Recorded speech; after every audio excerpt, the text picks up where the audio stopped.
Yeah, I was going to say, Mary, I know George. He lives in New Jersey. So one of our attendees, named Mary, who's in the back row, walked in the door with a whole pile of books as a gift to anyone here to Sedona MUFON. So if you have an interest in taking a peek at these after the program, they're free, and it's Mary that you thank in the back row. Okay? It's very sweet. So we're going to begin, and again, if you need to use the restroom or anything, no problem, just hop up quietly during the program. We will try to do Q&A afterwards, and if I forget to mention it, usually a group of us adjourns to the Chinese restaurant called Szechuan Chinese. We do have a reservation for about 15, so if anyone wants to show up and talk in more depth with me or with someone else or with Melinda, the speaker, you're more than welcome to do that afterwards. We usually have a nice crowd there, and it's kind of a fun way to get to know other people in the Sedona area. So I'm really very, very honored that Melinda has agreed to speak today for us. I have known Melinda for probably 15 years, maybe 20 years. As you know, I used to live on the East Coast, but I went to a lot of different types of UFO conferences, Contact in the Desert, the UFO congresses, MUFON symposiums, and Linda and I would always run into each other, and I always admired her and enjoyed speaking with her, and she was always super knowledgeable about many subjects. She's also in the latest film that I produced with Ron James called Accidental Truth, speaking in depth about the Wilson document, and maybe next time we have her present, she'll go into detail about that. But Linda today is going to be sharing about her extraterrestrial abduction experience and contact experience. And I'll just read from her bio. If we're going to have an official UFO disclosure, it's important that abductees' voices are heard amongst the cacophony of information that's being released now. That abduction phenomenon is part of the whole disclosure discussion. And Melinda hopes that by sharing her story today, it'll inspire other abductees and contactees to digest their own experience and maybe at some point feel comfortable enough sharing it. And I will also tell you that since contact experience is kind of taboo, it has been for a number of years, and not everyone is comfortable discussing it. So if you run into one another in the grocery store, you might not just want to jump right into the depth of a serious conversation, and give someone the compassion and decorum to realize that they might not want to admit that they were here and exploring this. So just try to be kind to one another in this subject. I think that's really an important adult approach to it. So while many of you may be familiar with Melinda and her UFO sighting tours, which happen right here in Sedona, and I can tell you I've had group tours and private tours, and both here in Sedona and in other cities, and it's fantastic. So if you've never done that, Melinda is a real pro and really excellent and takes great care of you and refuses to take you if it's too cloudy. So you're for sure going to be able to track satellites if nothing else, but usually there are unusual sightings on her tours. So you may not be familiar with the fact that she's had a lifetime personal UFO ET encounter experiences, and how her years of involvement in this field all started, because the reason she's doing the UFO tours is because of her own personal contact experience. Melinda says she gets asked constantly about her own experiences, but since the story is pretty detailed, and some of this might be difficult to hear today, it isn't where she normally goes deep and quick with people. But this presentation gives her ample time, and she intends to share her experience with you. And I think just to mention that she's been in this field for about 35 years, and she's researched individuals that have been involved in cover-ups. For 13 years, she has been the owner of the UFO sighting tours here in Sedona, where she's conducted 1,820 tours. And she uses military night vision goggles. So if you're ever interested in doing that, it's UFOsightingtours.com. So please join me and give a very warm welcome to Melinda Leslie.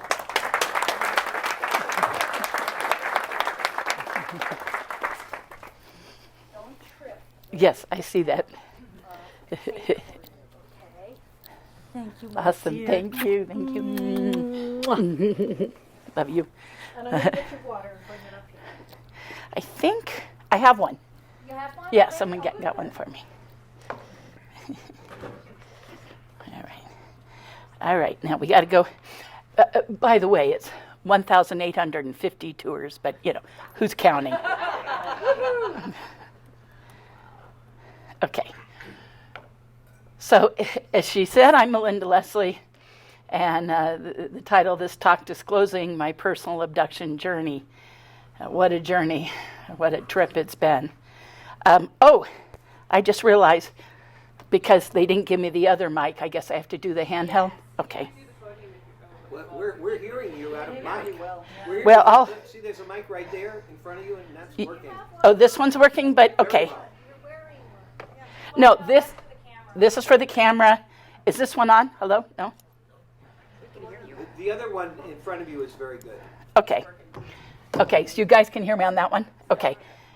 Let me know, and I'm normally fairly loud anyway, so let me know if it's ever not good enough, Okay. I can move closer to it. Ditch that. And so and why disclose? Because disclosure starts with us. The journey today leads to why I'm disclosing. And these are the main reasons. So others will know, and by the way, I have been public with my abduction experiences for roughly 34 years now. I've been in the field for about 35. I was encouraged by major researchers to come forward with my own experience. I did lecture in Roswell last year with this talk. I gave 2 talks. This was one of them. And then I updated this talk and did it for Karen Hill in MUFON, Tucson. But putting a lot of work into a talk and only getting like twice previously to share it, so I'm really glad to be sharing it here locally with my own community here in Sedona. So that's awesome, my friends and neighbors. Okay, so number 1 is so others. Oh, and also, Jen, you can yell this out. How long do I actually have? Because I'm going to use it all and probably more. She's not here. Oh. Go ahead. Okay. I want to keep my eye on the time because, if it's like 4:30 or something, let me know so I can speed it up. Okay. Okay, good. 2 hours because, like I said, I have a lot to share. So everybody bear with me. Okay, so number 1, others will know that they're not alone. 2, to help those starting out on their personal contact discovery journey to come to terms with and understand their own contact experiences.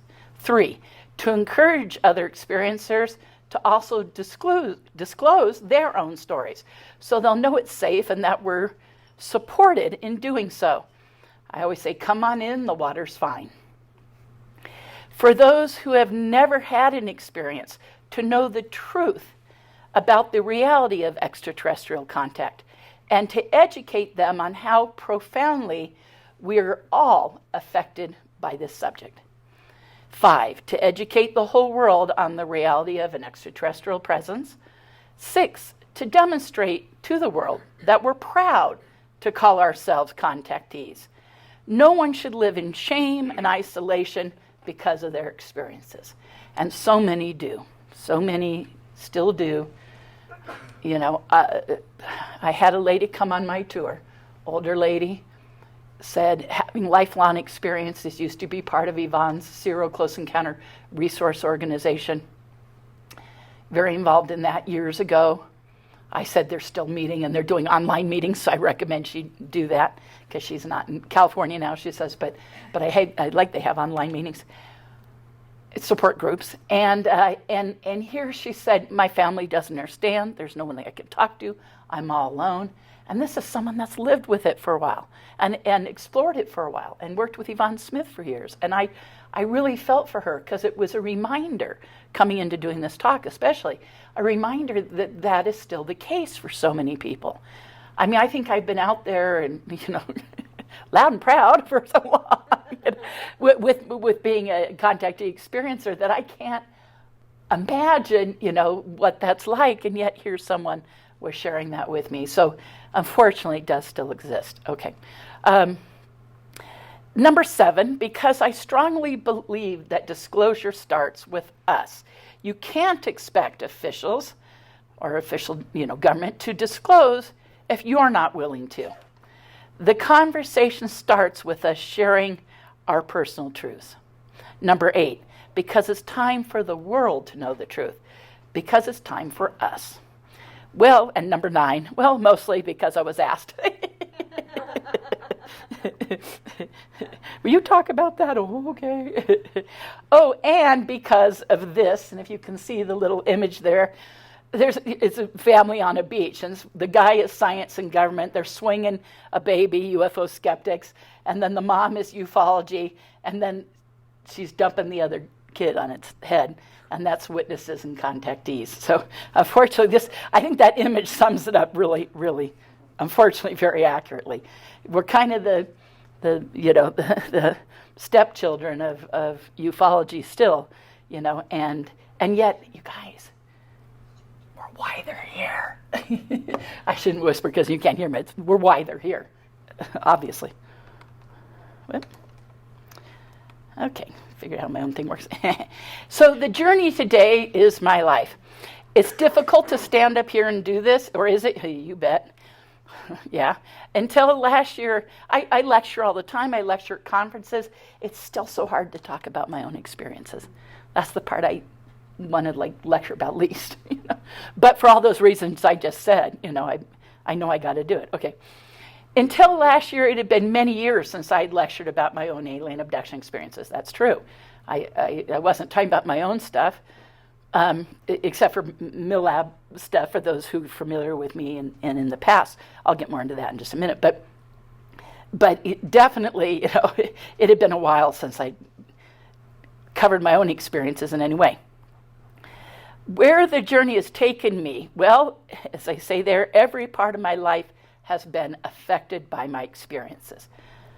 Boy, oh boy, that is so true. And if anything, with each passing year and each passing day, it becomes truer every moment. I wear many hats. I'm a psychic medium and paranormal researcher and teacher. I do that here in Sedona through the Center for the New Age. I've been doing it since I was in high school, and I moved here 13 years ago and jumped in full time. I'm doing UFOs full time. Who can, as I say here, who can say that? Who can say they're doing UFOs full time? Maybe there's a handful of people in the field. Whitley Strieber comes to mind. A few others. I think James Fox now is. A few others. So, but who can say that? I do UFO sign tours, 1,850 of them as of my last tour. And I lecture at conferences. I'm a conference and event producer. Used to do quite a bit of that for many years. I'm a researcher and investigator on these various topics. ET abduction research, MILAB's research. MILAB is an acronym for MIL for military and AB for abduction. It means covert human involvement. Okay.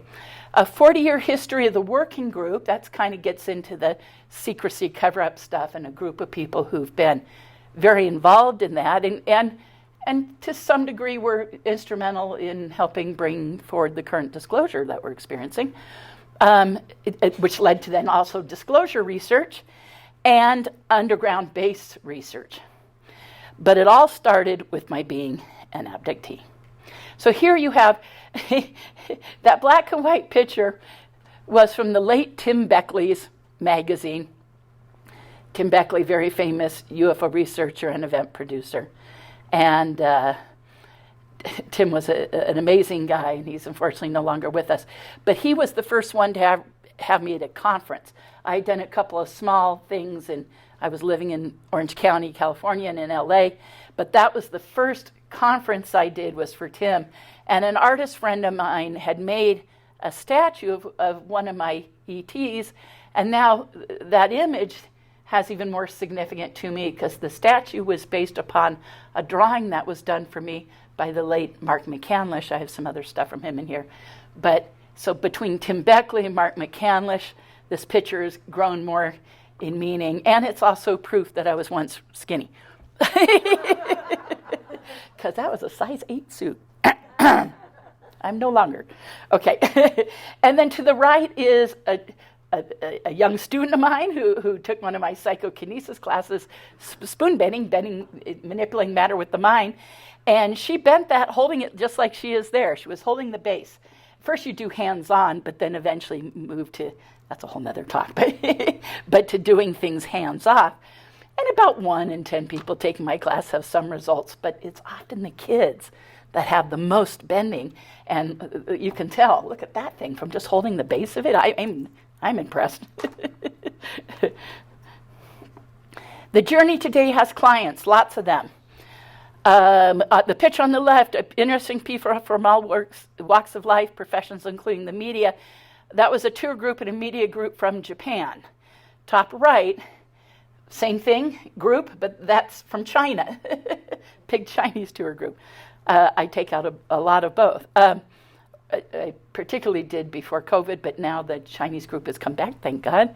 And then I do sky watches for large conferences and events. That's Contact in the Desert. I think 2017 in that image. And then clients from all over the world. Those were clients from Germany, if I remember correctly, et cetera, et cetera. The journey today is research.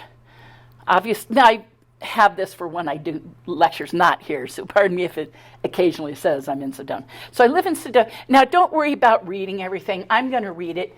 I do this kind of cheating where I put my lecture notes into the PowerPoint so I stay on point and I stay on time. Otherwise I get way off topic and not get through half the data, you know. But don't worry. I know it's small up on the screen, but I'll read it for you. I live in Sedona, Arizona, where I'm working full-time psychic and medium and UFO tour guide at Center for New Age.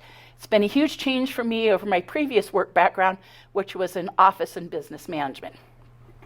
I've been involved in ufology for 35 years, having gone public with my experiences 34 years ago. I didn't choose to go public on my own, but was encouraged by various leading UFO and abduction researchers to do so. In 1993, I discovered and came to terms with also having military abduction experiences. These are called MILABs, military for MIL for military, Navy for abduction. These include a covert operations human agency interest in ET abductees. This new experience was taking place in conjunction with my alien involvement. And since I was already speaking publicly about my ET experiences, it was natural for me to include my experiences of harassment, surveillance, and re-abduction by covert humans as well. At the same time, I was personally meeting and hearing of many other abductees with these same experiences. I started to investigate and interview these individuals and the researchers familiar with these kinds of MILAB experiences in an effort to better understand what was happening to me. Eventually, my self-investigation led to investigating the experiences of others. I am now known in ufology as one of the few people researching and speaking about a human covert operations, aka MILAB, accounts and their relationship to ufology. Researchers in ufology often become specialists in an area, and that became mine. It's not been easy, and I've had to earn the respect of others in both ufology and in the abduction research fields. I would like to think that how I've garnered any respect is because I tried to keep my research very evidence-based. You said bold, highlighted there. I'm actually kind of hung up about it. No, I'm very hung up about it. Now, this isn't a talk about my MILABs. I have done that. That is something that I've done years ago for MUFON, for MUFON Sedona many years ago, when it was under previous command, and I was very happy to do it. But this time, I'm just going to, for those who are not familiar with that part of my thing, it is part of my story. It's closely related, and so if I'm going to talk about my contact and alien experiences, there's no way I could not include this. It's intertwined with it. So this is a drawing I did. So I do my lab research lectures, I said, and this is me in an event being taken to an underground base. Obviously, it's very weird to draw yourself without clothes on. That's why I did it from the back. But that was very, very years ago, many, many years ago. but that was me being on an elevator in an underground base. The journey leads to realizations. Well, how it all started, or actually before I knew it started, you'll understand in a moment. I really had no interest in UFOs prior to 1989. In fact, I had almost a negative interest. My only interest in ETs was higher intelligences being channeled, extremely popular at the time in the 80s. I'll tell you a funny, if not ironic, story that I think I've even shared with Whitley Strieber that demonstrates my disinterest previously in the subject. In '85, I was working New Age Educational Center in Orange County, California, covering their registration desk for events. The center had a small bookstore which had received communion by Whitley Strieber when it first came out. They proudly had it displayed all over the store. I didn't work in the store, but previous to this, I would often go in and look around and talk to my fellow coworkers there. Well, when the book was displayed all over the place, I found myself avoiding the store. I had no reason for this other than I didn't like the picture of the ET on the cover of the book. And didn't know why, I just didn't like it, so I didn't go. I worked there at a time of my birthday and had a friend say to me that they knew the perfect gift to give me. It's worth mentioning right now that friend who did that back then is Jocelyn Buckner, who probably many of you know and lives here in Sedona, is a dear friend of mine here. And realizing, reviewing this presentation, how many times she comes up related to my experiences, it's a trip, to say the least. It's uncanny. Okay, it's just like, oh my God. But including, she tried to give me that book back then. And she says, a great book she just read, but had some paranormal experiences, at which time I cut her off and said, if it's that book we carry in the store, I don't want it. No joke, I actually said that. I told her that the store told me that what the book's premise was, and I thought it was the dumbest thing I'd ever heard. I told them, and I told them, don't bother giving it to me. I won't read it. As thou protest too much? Okay. After all these years, I chuckle when I think of how I wouldn't even go into the bookstore. My reaction makes perfect sense now, but at the time I had no clue why the picture on the cover of the book premise upset me. Absolutely true story, and to think that years later I'd even become good friends with the author, Whitley Strieber, it's actually pretty funny. I've shared this with him. And years later, I had an abduction with the very friend that tried to give me the book. This is funnier still, no joke. I share this as but one example of how all this can permeate all aspects of your life. It also just so happens that the same friend was instrumental, meaning Jocelyn, in my moving here to Sedona and starting my tours 13 years ago. She said, well, you need to come to Sedona and do that. And that last sentence I added when updating the presentation for today. Because I'm realizing I'm here because of her. Because she said, you got to come here and do this. And she said, let me talk to the owner of the center where she was working as a reader at the time, Center for New Age. And she said, let me talk to Anita and set that up. And I came here and started and had a couple of meetings, visited from Southern California. And Anita said, let's do it. And that began everything. And I'm here because of that. It's just, again, uncanny. The journey was a process of discovery, how it all started. A trip to Area 51 was to change my life forever. I had no idea, you see all the O's there, till 1989 that I had abductions my whole life. It was the breaking of the Bob Lazar story. He came out, was going on Billy Goodman's The Happening radio show. Oh God, it's such a long, involved story, but I'm not here to give the whole Bob Lazar story. But he was a research scientist working at 51 or subset of 51S4 in the Nevada desert, Groom Lake, Area 51. And it wasn't that he wanted to go public. He was not getting along with his supervisor. Long story short, he confided in a friend of his who was a real estate broker. That person had just helped appraise a house. I think it was a real estate appraiser. Had done that for veteran UFO researcher John Lear. And so Lear and this guy started working together. Lear eventually went into George Knapp's office and said, I'm working with this story and this guy. And And Lear had already worked with Knapp on some stories, so Knapp was interested, and then Knapp met him. That, that's a quick version of that whole thing. But why does that have to do with me? Well, at the time, John Lear started going on Billy Goodman's The Happening, talking about what they're having happen, and the late Bill Cooper, who was a researcher in the field, was alive then too. Of course, it would help if he was alive, I'm sorry. but he was involved in the whole thing back then, and Lear was going, and Cooper were going out there seeing stuff they were going on the radio show talking about, and a friend of mine said, let's go check this out. Long story short, because there's much more to that story, but on a last-minute fluke, she turned me onto that radio program, Billy Goodman's The Happening, with John Lear talking about this stuff, and eventually Lazar himself going on. And we, like on last-minute fluke, headed out to Area 51 in Nevada, and met up with other people out there, and had amazing sightings. Well, something about having those sightings was like inserting a key and turning it, because I started to have memories come forward of childhood, teenage, and young adult abduction experiences, and it was surfacing initially in dreams at night, recalling experiences. But I had had amazing sightings out at Area 51. So I think for a lot of people, maybe Area 51 was the gateway drug for getting involved in ufology. Except for some people, it was Roswell. Right, Paul? Paul Davids, the producer of the movie Roswell, who lives here with us. Yay! Sure, absolutely. I'm a big fan, you know. Okay, so 3 trips and sightings, 3 back-to-back trips in September and October of 1989. I had a total paradigm belief system change. It was like sticking a key and turning it, like I said, and unlocking my mind. Dreams at night, I was remembering, for instance, my grandmother had a place in Yucca Valley, California.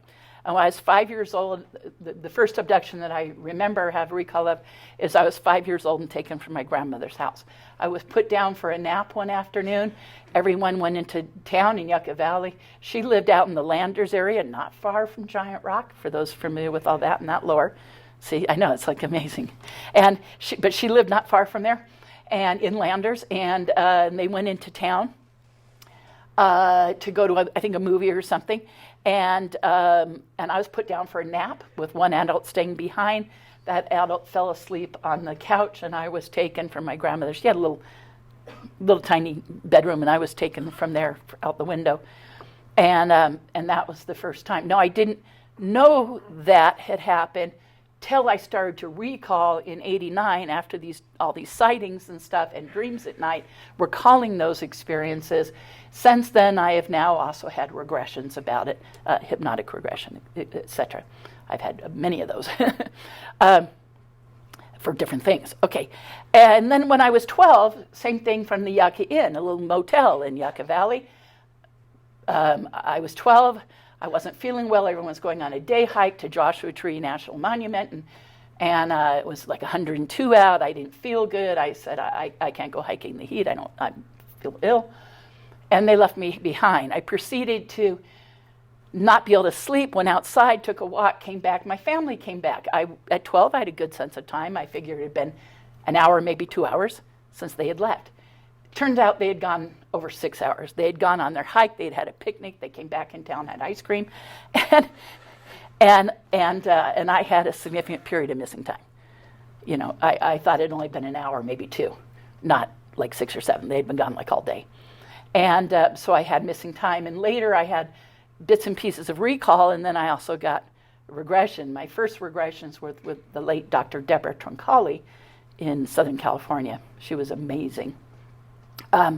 But that was a drawing I did back of this, what I call the potbelly ship, that I saw at that experience when I was 12 years old.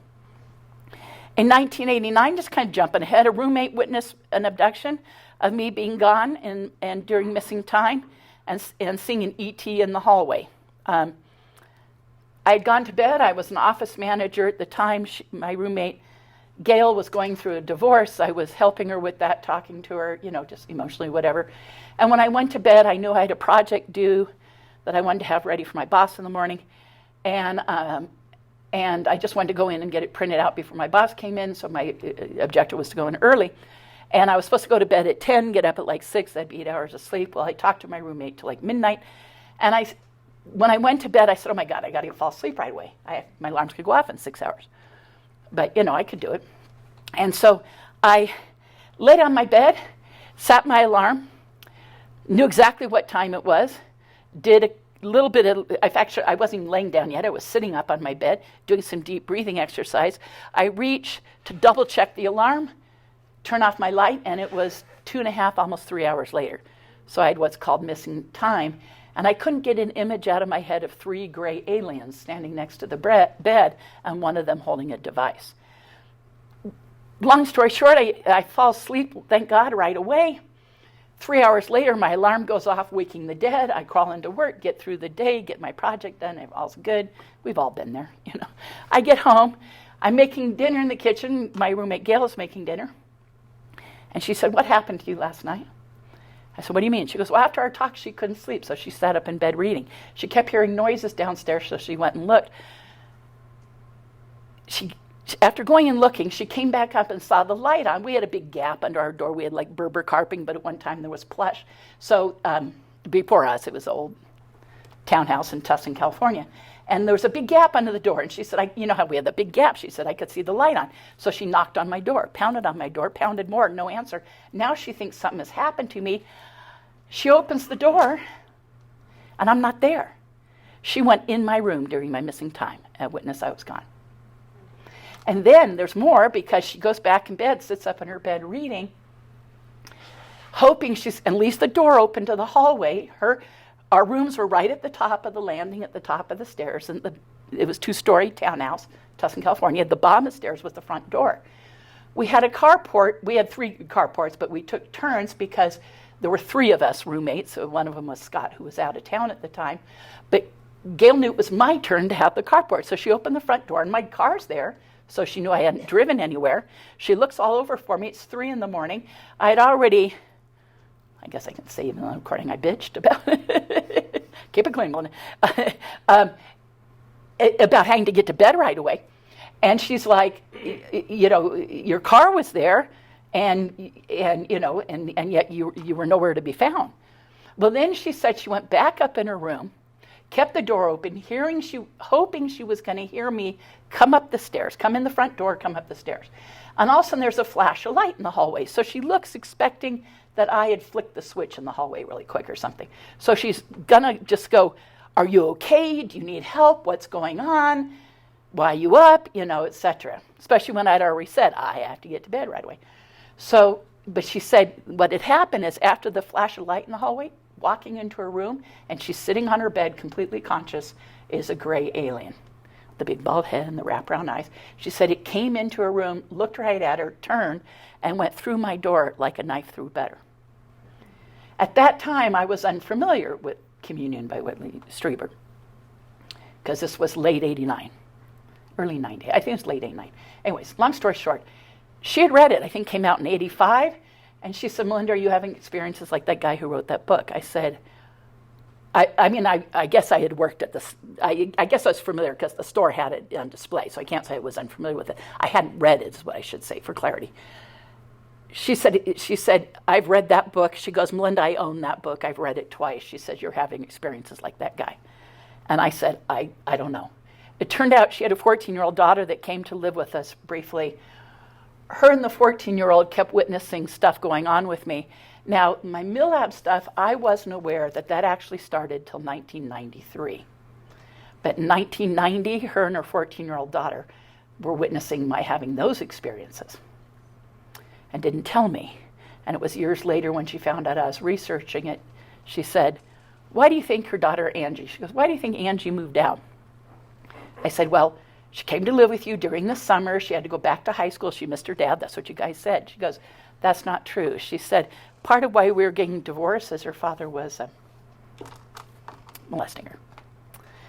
And I said, oh my God, Scott and I would have insisted she stay. And she goes, well, she went to live with her aunt. And I go, why? And she goes, because your experiences were scaring her. She said she was awoken in the night multiple times by what sounded like military men in my room, giving me commands and my crying and pleading and saying, no, no, no. And I wasn't discussing it with anyone, so she figured either it was too upsetting for me that I hadn't shared it, even though we shared everything, or she said, or you didn't know. And many years later, she said, oh my God, I'm so glad you know this now, because now I can tell you. And that was the whole thing. And her and Angie had witnessed multiple of alien and covert human involvement things with me. I was like, what? And I had no idea that was going on back then. But, yeah. So, and then, now, I just added this last sentence right here. And I just ran into her daughter at the Center for New Age 2 days ago. No joke. Now, this wasn't the daughter who lived with me. She had another younger daughter at the time, who I think I'd only met briefly once, if at all. And I'm at the center, and I'm filling my brochures up in our front rack for my tours. And a girl and her husband, walk in. And they said, oh, we signed up for a tour. And then after discussion, it turned out they signed up with one of my competitors. All right, that's fine. And she goes, oh, I wish we had known the difference. We would have gone with you. And then we're talking, and she goes, and then she goes, this is you on the poster. I go, yeah. She goes, Melinda Leslie. She goes, you know my mom, Gail Tripp. And I go, I know that name. Why do I know that name? Like it was just in the moment, And she goes, I think you're my mom's roommate in the 80s. And I went, oh my God. And then I looked at her and I go, Angie? And she goes, no, Robin, the younger. I go, and she goes, Angie's my sister. And I go, oh my God. I had ran into Gail in like 95 and had lost all contact with him since 1995. And 2 days ago, they walked in the store. Before I'm supposed to do this talk, and I get to share that. Yeah. It's like, whoa. Okay. I was having a hard time accepting that this was happening to me. I had told some friends. I met on the trips to Area 51. They knew a researcher, and we met him for dinner. He was good friends with hypnotherapist Dr. Deborah Troncalli and psychotherapist, full PhD in psychology. Took me months to get up the courage to call her. And while on these trips to Area 51, I met and became friends with UFO researcher Bill Hamilton, very famous in the field. One day I went to meet Bill for dinner. He talked me into regressing me. He was a trained regression therapist, so that was my first regression. He was looking at a recent experience I had, where I had conscious memory, and that's the same where the roommate witnessed, where Gail witnessed me being gone for missing time, and even saw the gray in the hallway. So he was regressing me over that very same experience. Suddenly, in the middle of regression, I was hysterical, having a large needle-like instrument in my stomach with a tube going up from it, removing something from me. Turned out ovum, but at the time I didn't know that necessarily. I wasn't as well-versed in the abduction subject, and I was reliving being 15, and as a 15-year-old, I had no clue what was going on. When Bill noticed something very different about the recall and about my voice had changed, and he said, Melinda, how old are you? And without missing a beat, because we were regressing a current thing, right? From like early 90, okay. Without missing a beat, I said 15. Suddenly, I jumped from a recent experience that was calm and clinical to a frightening one where I was 15 years old, and that was a new one on me. I've continued to have abductions ever since and have been increasingly involved in the UFO abduction subjects. I've had a myriad of abduction experiences, sightings, and a plethora of paranormal experiences. All this led to my having an ongoing lecture series, hosting the top speakers in ufology for 10 years. That was in Southern California. Participating and then leading multiple abduction support groups for years, I did that, and teaching paranormal classes, lecturing about my experiences and my research about MILABs, being written about now in over 30 books. I've lost count. Radio and TV interviews, years of research, paranormal investigations, consulting abductees all the time, still do, to now still doing all of that along with providing people their own UFO sightings on a nightly UFO sighting tour, and even my psychic and mediumship rings. Yeah, it's become my life. It boggles my mind to reflect on the years, and I often find myself kind of asking, whose life is this anyways? Is this the preordained mission laid out by ETs as described by many abductees and contact researchers, or my own journey, my own path? Either way, I'm on it. While many of my experiences have been traumatic, I have no fear of being abducted. Why bother? I can't do anything about it. Although in the past I tried many metaphysical and spiritual protection practices to stop them and wasn't able to. I did over time learn to be more conscious in the experiences. I'm conscious enough to assert my will strongly during the event and have greatly altered or stopped some experiences.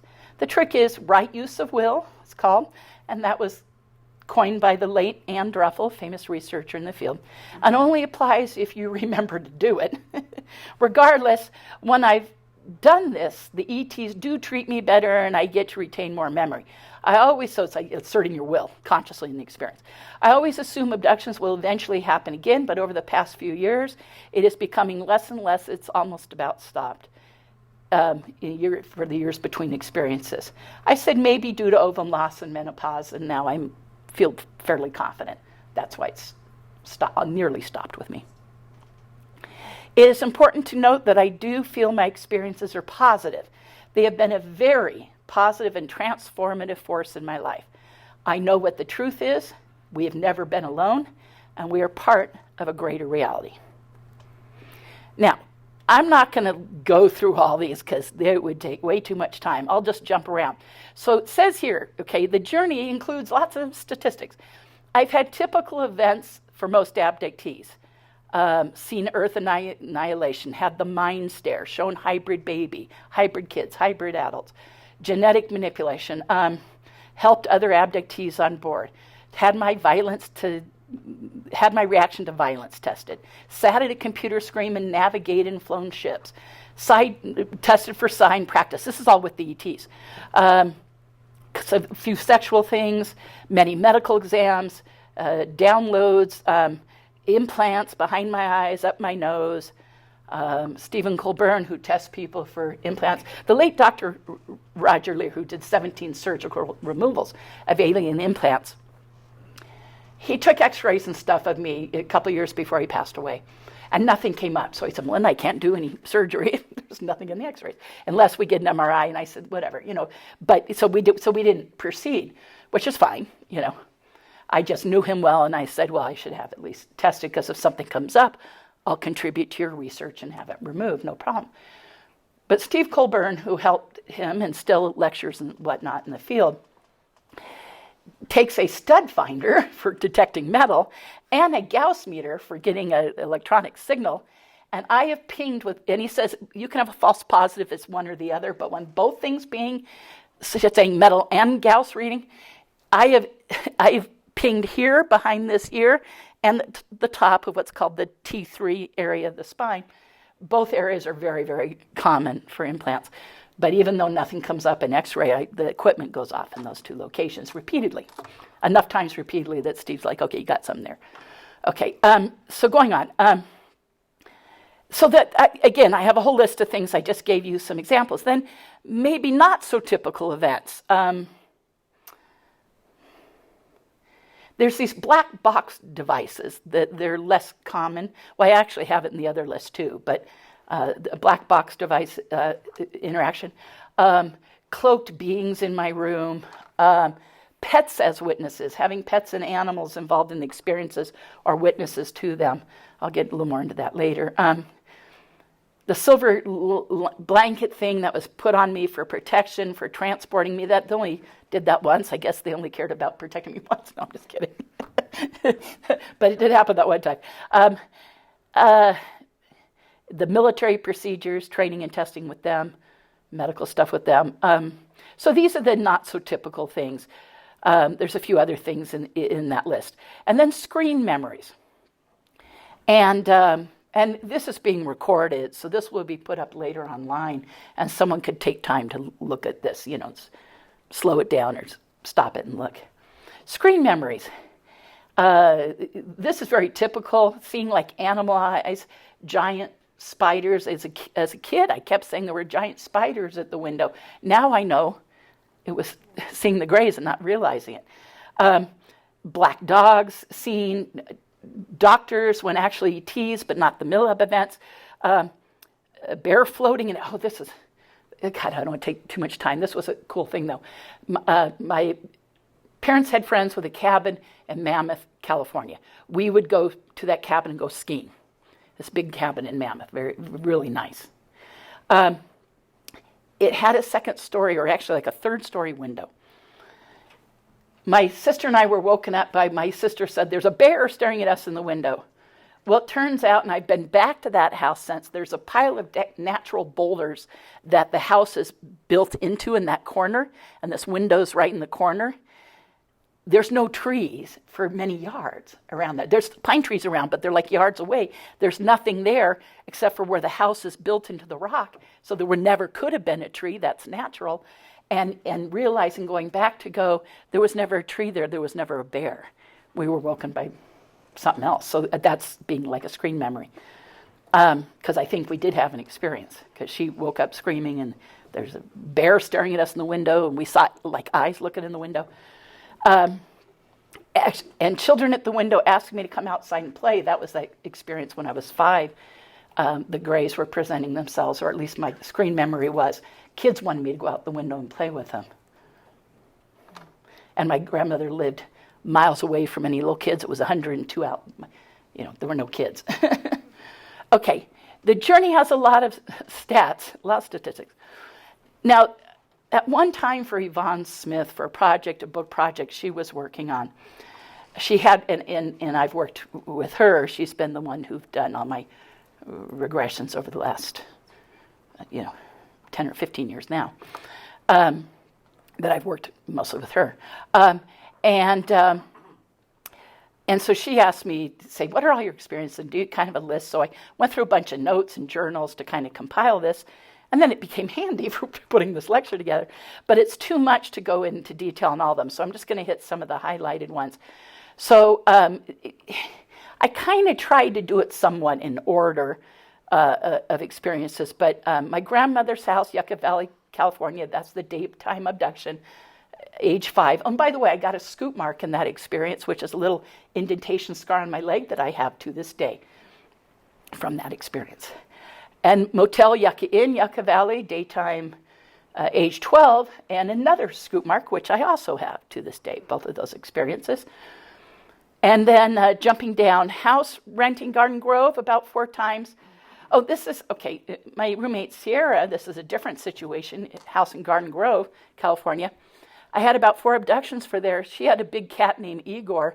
I'll get into this pets as witness a little bit, but Igor witnessed part of my experience and acted very strangely afterwards. And I saw my hybrid daughter for the first time. That same experience where Igor reacted afterwards was the same experience that I was presented with a hybrid the first time. This is a drawing from that. I think it says on the next one. Yeah, so I drew it on 12/5/90. So that's when I was living with Sierra. I'd stopped living with Scott and Gail at the time. Okay. So the same night when Igor the kitty witnessed the ETs leaving my bedroom, and I had this swirling light over me. That's me laying in bed. These were just very rough sketches done December 5th, but the experience, it was a couple days later, completely from memory, no regression, and the experience was November 28th, 1990, is when the experience happened. And 3 Greys were leaning over me in bed, sticking something down my throat. I realize now that Sarah at the time, the next day, had said, "Were you okay last night?" She said, "You were choking in bed." And she was really concerned because I was clearly like choking and gagging in my room. And she wanted to come help me, but she couldn't understand why she never got up to come help me. Well, this is typical in abductions with a witness in the house. She kept thinking, I need to go, but never came to help me. And I think it was the end of an experience or something when they were in my room, and then they left. And then Igor the kitty is at the door, scratching and scratching and scratching. And I opened my bedroom door, and I had seen I was fully conscious when these guys were in my room.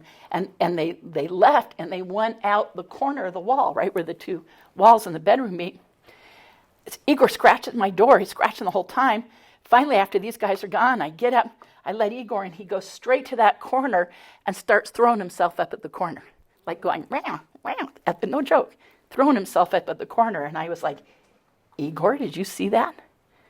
He was scratching at the door the whole time they were in there. And then finally when I opened the door, he goes running. And Anne, at the same time, the next day, Sierra goes, I heard you choking, and I should have come help you. And so that same experience with all that going on was the first time I was shown a hybrid, November 28, 1990. And there was this curved hallway on board the ship like this, and a screen with writing appearing, more like symbols, not writing. Retrospectively, I think it was almost like symbols that I interpreted to say we got to go, like movement, showing movement and taking off, like circling the planet and going boom, like that, symbols like that. And then this is my drawing I did at that December 5th, I guess, or December 5th, of being shown like an empty crib, and they showed me a hybrid, and I had this reaction that I turned away from her. I was so shocked by her appearance when they brought her in the room. And just like if you're going down the street and you pass someone deformed or Down syndrome or something, so you don't look like you're staring, you might go, oh, and look away, because you don't want to look like you're staring. So when they brought her in the room, I think I did like wow, I don't want to stare, like I was staring, so I turned away. Well, the Greys must have interpreted that as something was wrong, and they quickly took her out of the room. And this is going to come back later in my storytelling, because I had extreme guilt of turning away from my own child for 25 years, but we'll get to that in a minute, or a little later. Okay, so then this is an artist for another person's book, I think Lisa Royal anyways, drawing of a hybrid girl, but it was just so similar. Now, the girl I was shown, I would put her at about 5 or 6, and obviously this looks like a 10 or 12 or 14-year-old in this drawing. So imagine if that was a 5 or 6-year-old, but I thought it was so uncanny and similar that even though it looks older, I said, that's the closest thing I've seen. And then so taken from my apartment, Tustin, California, at least 3 times from there. And that's where the roommate witnessed me taken and saw the gray. Okay. From the car, Angeles Crest Highway. Oh, driving with Steve and Mike. 2 friends of mine. I guess it's going to rain. Oh, yeah, I do hear the rain. Oh, that feels nice, though. It's relaxing. Driving with Steve and Mike. We're on a road trip on a mountain road. And the 3 of us got taken together from the car and had missing time. I have a few drawings of that in just a moment. And then Hotel del Coronado, San Diego, California. Now, I've had a bunch of these what are called mass abductions, group abductions, where I've been taken with other people. The first time that I'm aware that happened was with Steve and Mike. Well, actually, that was the first time I thought, was in 1990, July of 1990, driving with Steve and Mike, and the 3 of us got taken together from the car, and they also remembered the experience. It turns out now I've pieced together a childhood experience that happened making a drive out to my grandmother's. I'm the youngest of 5. It was me, my sister just above me, and my brother, and my mom in one car, and then my dad and my 2 older sisters were coming later in another car. My mom and the 3 of us had a significant period of missing time. My dad and my sisters were supposed to get out there when they were leaving, like 2 or 3 hours after us. Instead, they get out there to my grandmother's place. We're not there yet.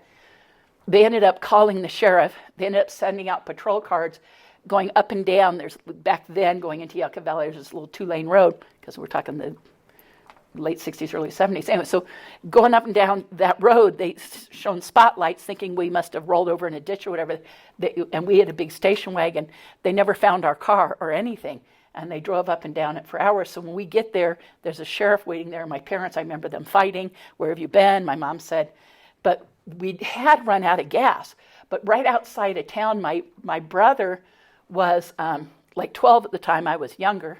That would have made me about 8, I think. But she sent my brother very close, we're only like a mile out of town, to go to the gas station. A truck driver picked him up with a semi-truck, took him to the gas station, got gas. The truck driver brought him back. The truck driver put the gas in the car, and then we went right to the gas station. I remember all this so well. But we get out to the house, and my mom was like, we just ran out of gas on the side of the road. But no, they had the sheriff and everybody looking for us. The car was not even there. So obviously we got taken in the car. We had significant missing time. But so that may have been my first what's called mass abduction or group abductions. But until I pieced all that together and realized all the missing time and everything, for a long time I thought the time with Steve and Mike was the first time I had something with someone else. And then the Hotel del Coronado in San Diego, that was in 1994, I had a group abduction with other members of Yvonne's CERO, Close Encounter Resource Organization. 2 books, one by Preston Dennett and one by Yvonne, have now been written about that event. And Yvonne had 15 cases in her book, so each one's a different chapter. So I'm one of the chapters in Yvonne's book about my involvement in that mass abduction from the Hotel del Coronado. Jumping down, outside of Phoenix, Arizona, so this was one of my last 2 experiences, not my very last one, but the one before that, which now is like 7 years ago. Missing time, so my last experience was 6 years ago, and the one before that was 7. Missing time and received a giant scoop mark on my shin, and so another big scoop mark, and I have a picture of that coming, and saw my hybrid daughter again, the one I'd turned away from. But this time, 25 years later, she was like a 30-year-old. They went to introduce her to me, and I immediately recognized her. I thought I did, and the Grays were like, oh, you know who it is? It's, of course, telepathy. But I was emotional, so I was speaking, but their responses were telepathy. And they said, do you know who it is? And I said, yes. Am I right? And they said, yes, you're right. And it was a very emotional reunion. Yvonne said, I didn't know this. I knew maybe I got choked up when she was regressing me. Later, Yvonne told me, I was bawling my eyes out in that regression. And I said, what? She goes, yeah, you were crying. You were bawling your eyes. I go, what? She goes, yeah, you were really bawling your eyes out. So I guess she had me deeper in than I thought I was. Okay, etc. And as you can see, I'm skipping. There's just so many experiences, but it's just too much minutia to get into. But there's a brief description of each one. So again, when this is put online, people can look and slow those down and look at it if they wish.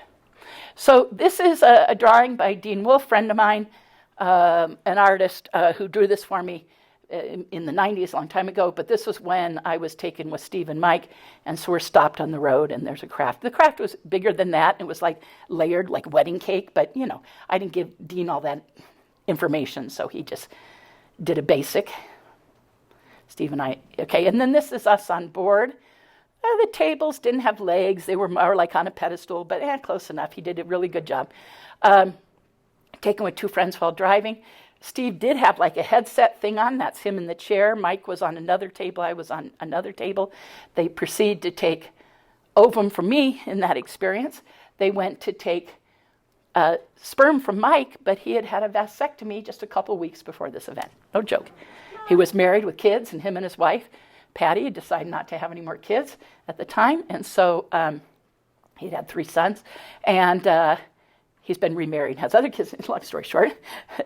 But at that time, him and his first wife decided not to have kids, and so he'd had a vasectomy, so the ETs were like questioning him and checking him out and going, why would you do that to yourself? But they did take ovum from me, and Steve had this headset thing on. And then this is me from the Hotel del Coronado. I did this drawing for Yvonne's book about that experience. And I remembered a bunch of things, but I thought this scene was important to draw. Or I think I told her about this and she wanted me to draw it. And man, did I work hard on this. You guys, I'm not an artist, but I am a perfectionist. So I worked very, very, very hard. Did pencil, eventually went over it with ink. So 15 of us taken together from the Hotel del. John, another person in her group, in my regressions, I said, I see John. Was John there? Yvonne said, she waited till she was all done, got me out of regression, and said, yes, John was there. She'd regressed John originally in 1994, right after this experience happened, but when she was working on the book, I think in 2012, she said, she took people she hadn't regressed about it in a very long time, like John, and still continued to work with them. So she said, John, I need to do an updated regression. In the update, now she didn't tell him anything about my seeing him there, nothing. And his regression, he said, this doesn't make any sense. I see Melinda there. So I saw him in my regression, and he saw me in his regression, validating. Yeah. And nothing was shared by her. I mean, now we both know. We've talked about, but back then, no. So that was me on the table, and then John. And this experience, I had one other with what are called the praying mantis beings, but this was my second time seeing those guys. And it was a variety of grays and then the mantids. Okay, and then in that experience, they put this needle in my head, and said they were stimulating memories. And I was having memory flashback stuff, so I think they were going. And I remember where it went in, and I did extensive research. And I have documentation stuff I found online and pictures to go memory section of the brain, and is there a way to stimulate electronically? And the answer to all that is yes, yes, and yes. And so I found images that backed up exactly where I remembered they went in and did that is right in that area of the brain. So that the research said, okay, that's, because I didn't know that, so that helped validate that. And then the time when I was driving home from California, this was my experience 7 years ago, where I saw my hybrid daughter again as an adult. I didn't do this drawing or have it done. I found this online, and the coloring was a little different. So I brought it up online, altered it, because this is how I remember it being with all the blue. And so the artwork is not my experience, but it's exactly, when I found this drawing, I was like, oh my God. Because I got off the freeway on a little 2-lane road in the middle of nowhere and realized, because that's one of the common traits, there's many common traits of abductees or an abduction, but one of them is, have you driven to an unknown or out-of-the-way area for no reason at all? And I've had that happen a couple of times, but this time I got off the freeway, even though it was the middle of the night and I wanted to get home, I was tired. For some reason, I got off in the middle of nowhere, off the 10, and I'm driving, and suddenly I went, Melinda, what are you doing? Get back on the freeway. You want to get home. So I pulled over, because it was just 2 lanes, so I needed to pull over in the dirt so I could make a big U, and I pulled over, boom, craft over me, blue light coming down, just like the image here, and had an abduction. But that's when I got to have the experience with my adult hybrid. Okay. I've been shown 3 hybrid children presentations. And then one of them I got to see again, like I said, 25 years later as an adult. But there's more on that story. So the most traumatic experiences are, without going into great detail, so I once had I've not been pregnant in life to the best of my knowledge. I am not married, and nor have I been. Yeah, I've had a lot of relationships, so of course I have. Okay. Makes me normal. Okay, hopefully. Okay, now am I blushing? Okay. So I once had an experience at the hands of covert humans that was, long story short, an abortion procedure. And I think what I had is an ill-formed or unformed hybrid or ET, and that they took that from me. At the time, I hadn't dated in a while, wasn't married, wasn't seeing anyone. Doubted I qualified for immaculate conception and the second coming. Yeah, no. So anyways, that was that event. Another military one, I had what I call a near rape. It wasn't actual rape, but they made me think that's what was going to happen. A lot of mind control, and I was into why? Because they were interrogating me about ET technology that I had seen and experienced. I had a reptilian experience with mind stare, another fake rape thing, but this was with military present, and this is an experience where myself and abductee Misha Davidson were taken together. And Misha and I both had experiences. Not Misha Davidson, but Misha. I was that last name wrong. Anyway, so long story short, mind stare and a fake rape. And that reptilian was with the military. So these, I'm just saying, these are by far my most traumatic experiences. The ET one, when Owen was taken when I was 15 years old, I already shared that. After that, I had blood clots, like guts and pain, lots of crying. It was a shock because I didn't know what it was. I had weird stuff happening in my body afterwards that now retrospectively makes sense given what had happened. the ET time with Nordic-looking ETs, and they showed me an ET abduction, but there were also Nordics, which are the tall human ones present. Anyways, long story short, they showed me a scene of blowing up Earth, and I thought they'd actually blown up Earth. And it was extremely traumatic, and I was very upset with them. And then they reassured me, no, they just wanted to get my reaction, and mission accomplished, because I reacted. And then they rewarded me in a very odd way. That's another story. But that was their idea of reward. The I'll let you mind go there. The ET time, they put the bag over my head and pushed me over in some weird attempt to help me get over my fear of heights, which is probably because of them. But I've had a fear of heights my whole life, not extreme. And if I feel safe, I'm good. But it comes up, and I'm not one to go over and lean over the railing on a tall building, and I haven't done the glass bridge thing. But they did this thing where they thought they were helping me get over that, and they mobilized me and dropped me. And I had to. After a while, I realized, I get it. They're not going to hurt me, because first I was like, if they drop me, I'm going to break something or my head open. And then after a while, they stopped, and I was very upset. And they said, well, you had to learn you could trust us.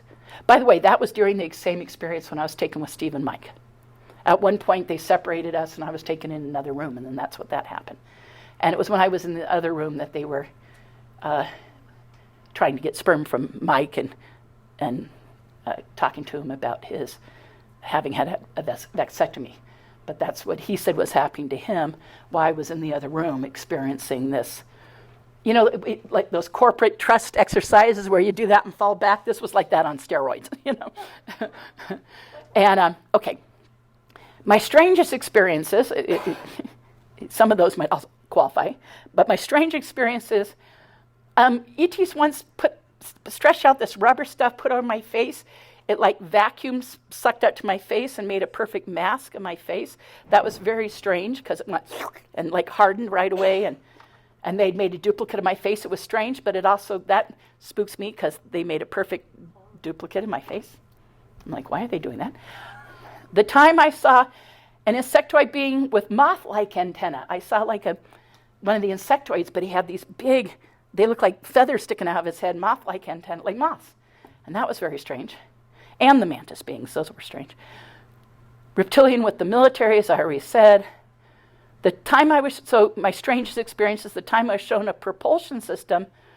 Very strange. I was given all this information by the ETs about this propulsion system. That also happens to be my favorite experience, as well as a strange one. And being shown my hybrid children. The hardest experience has emotionally been the time I turned away from the 5-year-old girl. It's still hard for me. I believe I've turned away looking at my own child. When I did this, the ETs quickly removed her, as I said. And I questioned myself, did I turn away from my own child? I know I can't beat myself up for being that way at the time. I was in shock. And little did I know I would get the chance to heal from this someday. And I'll explain more on this because this is building to that. The apology in the phone call. Okay. Well, then I guess I will go partially there because that's what this next bullet point is. I don't want to take too much time because I'll go ahead and do this. Because I was going to repeat it later, but I'll go ahead and do it now since it says it. So when I got to see her again as an adult, in that experience where Yvonne said I was crying my eyes out, in the regression, they brought this adult hybrid in the room, and I recognized her right away. And as soon as I realized it was her, and I had 25 years of extreme guilt, that I turn away from my own child. I mean, like it would bring me to tears right away. And they brought her in, and I said, is it her? And they said, it's her. And I recognized her. According to Yvonne, started bawling my eyes out. I immediately started going, I'm sorry, I'm sorry, I'm sorry. Of course I love you. Of course I love you. I'm sorry. And that was 7 years ago. A couple years after that, I'm making the movie Extraordinary The Seeding with filmmakers, 3 producers, one of them including my good friend Lori Wagner. I get this one night it's raining, and I canceled a tour because it was pouring rain. And I went out to Hideaway House, great Italian restaurant, you guys probably all know it, and for dinner. And I'm just finishing, I'm just got my bill, I just started to pay it, and I get a phone call, and it comes up, Lori, on my phone. And this was, so the movie was already out. The movie, again, Extraordinary: The Seeding, of which I'm very proud to be in that documentary. And it was all about the hybridization stuff. So on camera, I had gotten into some of the parts of this story about having the guilt and then getting to apologize. Getting to apologize, say, I'm sorry, when I saw her again as an adult. But only a tiny snippet of that made it in the movie, because they mostly had me in the movie less about my experiences, more as a researcher, which I'm grateful for, because obviously I hate talking about my experiences, so I was grateful for that. But they had a little snippet, but on camera, I told them the whole thing, and they wanted more, and so they had it, and of course, editing the movie and everything, they had seen it many times. Okay. So I get this call from Lori Wagner, and I go, hey, Lori, I'm paying a bill. What's up? And she goes, well, I have some other people on the phone with me. What are you doing? I said, I'm paying a bill in a restaurant. And all of a sudden I hear this other voice come on. Hey, Melinda, how's it? It's John Sumple, the producer-director. And then the other one's Jack Roth. So first John comes on and then Jack. And I'm like, okay, you guys have never called me on a group call. The movie's been out for a while. They eventually did make another movie, but at this time I'm like, what, they want me to do some marketing stuff? What? Why are they calling me? And she goes, are you sitting down? And I said, well, I'm in the restaurant, but I can't really talk here. It's pouring rain. She said, can you go out in the car? And so they said, we'll hold. And I'm like, Laura, you're in L.A. Jack Roth is in New York. John Sumple was in Spain. And I go, John, aren't you in Spain? He goes, yeah. I said, Jack, are you in New York? Yeah. I go, what? What is going on? And I go in the car, and then they're like, are you sitting down? I go, yeah, I'm in the car. Okay. And then they said, so that was June 26, 2019. I forgot that I made notation of this. So I'm sitting there, and and they go into the story that they've been on the phone all day with one of the other abductees from the movie who has kids, and these events are happening to the whole family. It runs in families. That's not a mystery. That's well understood in abduction research. And her whole family is involved, and the kids also have experiences. And they said in the morning she had called Lori, who then proceeded to put her on speakerphone with these other folks, and had said that their 4-year-old had come into the room like 3:30 in the morning and said, I just had an experience with the little doctors, meaning an abduction, and went into the whole account completely conscious, like he said they were just in my room. And he shares this. And he shares the whole thing. And then apparently this other female abductee says, at one point, my son is telling me and my husband all about the event, and the kids, 4-year-old particularly, but none of the kids have ever seen the documentary. They shield them. They don't even let them watch sci-fi stuff to not influence their experiences or give them trauma or anything. They're way overly protective about the subject with them. But I get it. They're little kids. They range between I want to say 4, 6, and 10 or something, So they at the time. And so they go, okay, April is her name, I'll say that. She's in the movie, so that's not a mystery. April goes, well, my son came in the room and shared this account and started to go, I met a pretty alien lady. The pretty alien lady said, tell your friend Melinda, she'd met me once before at a Von Smith's Zero Christmas party. That's the only time I've ever met April, years before. So she's going, Melinda. Who's Melinda? Tell your friend Melinda from the movie about the circles, Well, if anyone has seen, Paul, have you seen Extraordinary, the seating? Did you ever get to see it? Extraordinary what? The seating? I haven't seen Okay. There's these poems by Emerson about circles that tie the different scenes and things together, about how life which is uncanny in itself too, how life overlaps with experiences, and And it says everything's circular, and it has all these graphics of circles. The kid's never seen the movie. He doesn't know it exists. Tell your friend Melinda from the movie with the circles, about the circles. She's like, what movie with the circles? And then it dawns on her, oh my God, all the graphics and the seating, all the circles. But she goes, how does he know that? And then she goes, oh my God, Melinda from the movie. Then she remembers who I am, because of course she had seen the movie, And so Melinda from the movie, tell your friend Melinda from the movie, the pretty alien lady says, I love you, I forgive you, of course I love you, we forgive you, we love you. Wow. From the mouth of babes. These guys had recorded me telling the first story and the second story, and then they asked Yvonne on camera, and she told her regression to me. Wow. None of that got included in the movie, but thank God they knew all that. So when April's going, does this make any sense to you guys? John and Jack and Lori are going, we were bawling our eyes out. We knew exactly what it was. Wow. And they were like, we knew exactly. I mean, you can't make this shit up. And so then she puts the 4-year-old on the phone, and they hear it all directly from him. And it hit all three of them on, first off, they knew what it would meant for me. The validation through the mouth of babes, a story was passed from my hybrid adult daughter to me. It's just like saying, I love you, I forgive you, of course I forgive you. Years after that it happened. It's like, okay, you guys kind of took a while, but okay.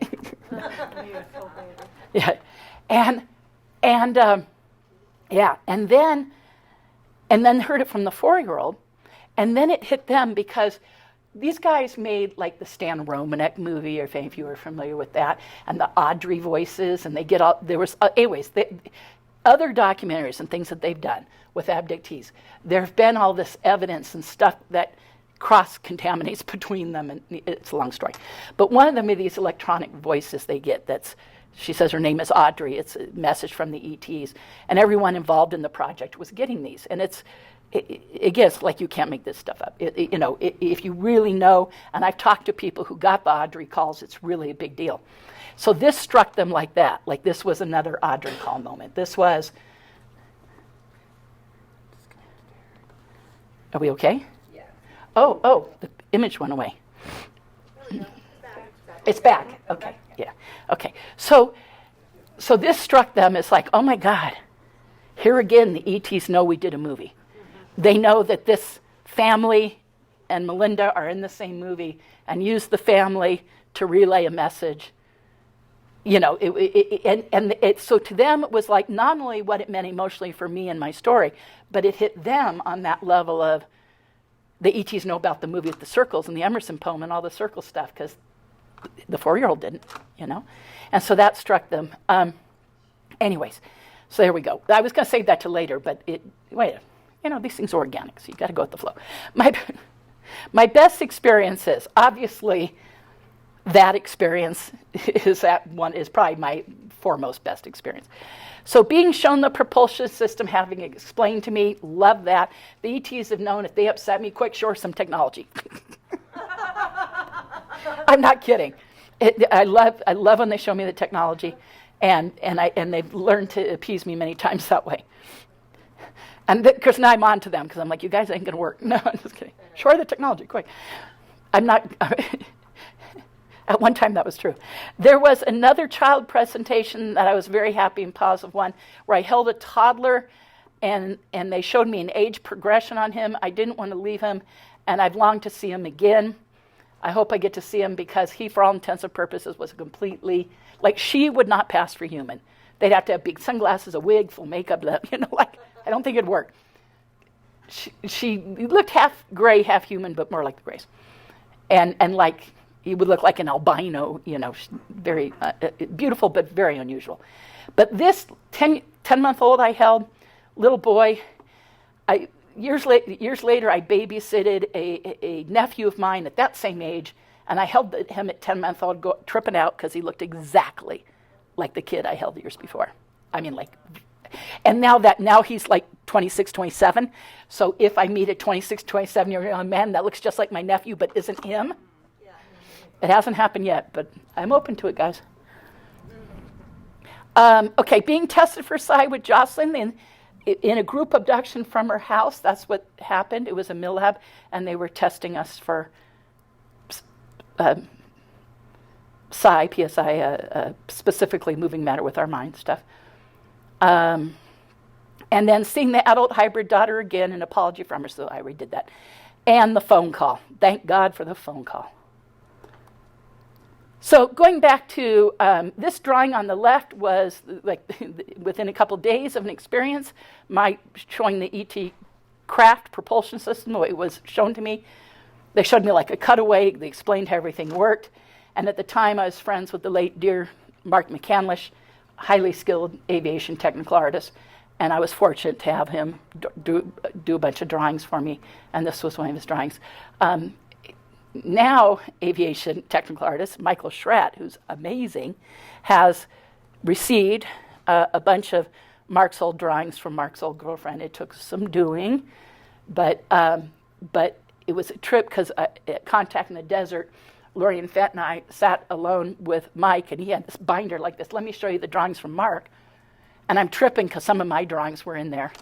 And Mike didn't know that. I said, those you did for me. And some of them were done for other abductees, and I knew the stories. So it was like, whoa, trip down memory lane. But it was so cool that Michael Schratt got those. Really cool. The journey includes other folks, meaning the ETs.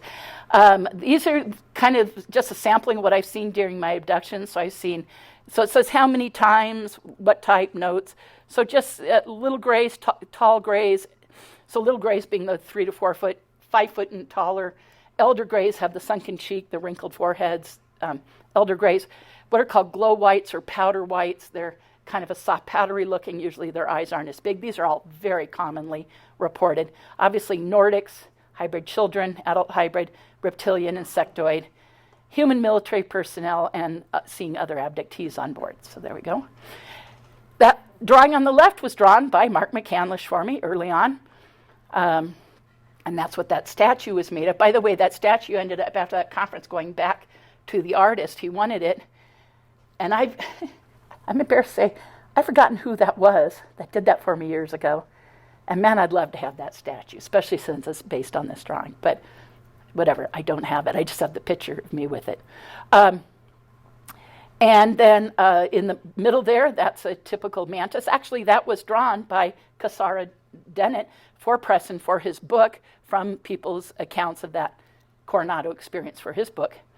And on the right, that's a David Chase drawing of one of my reptilians.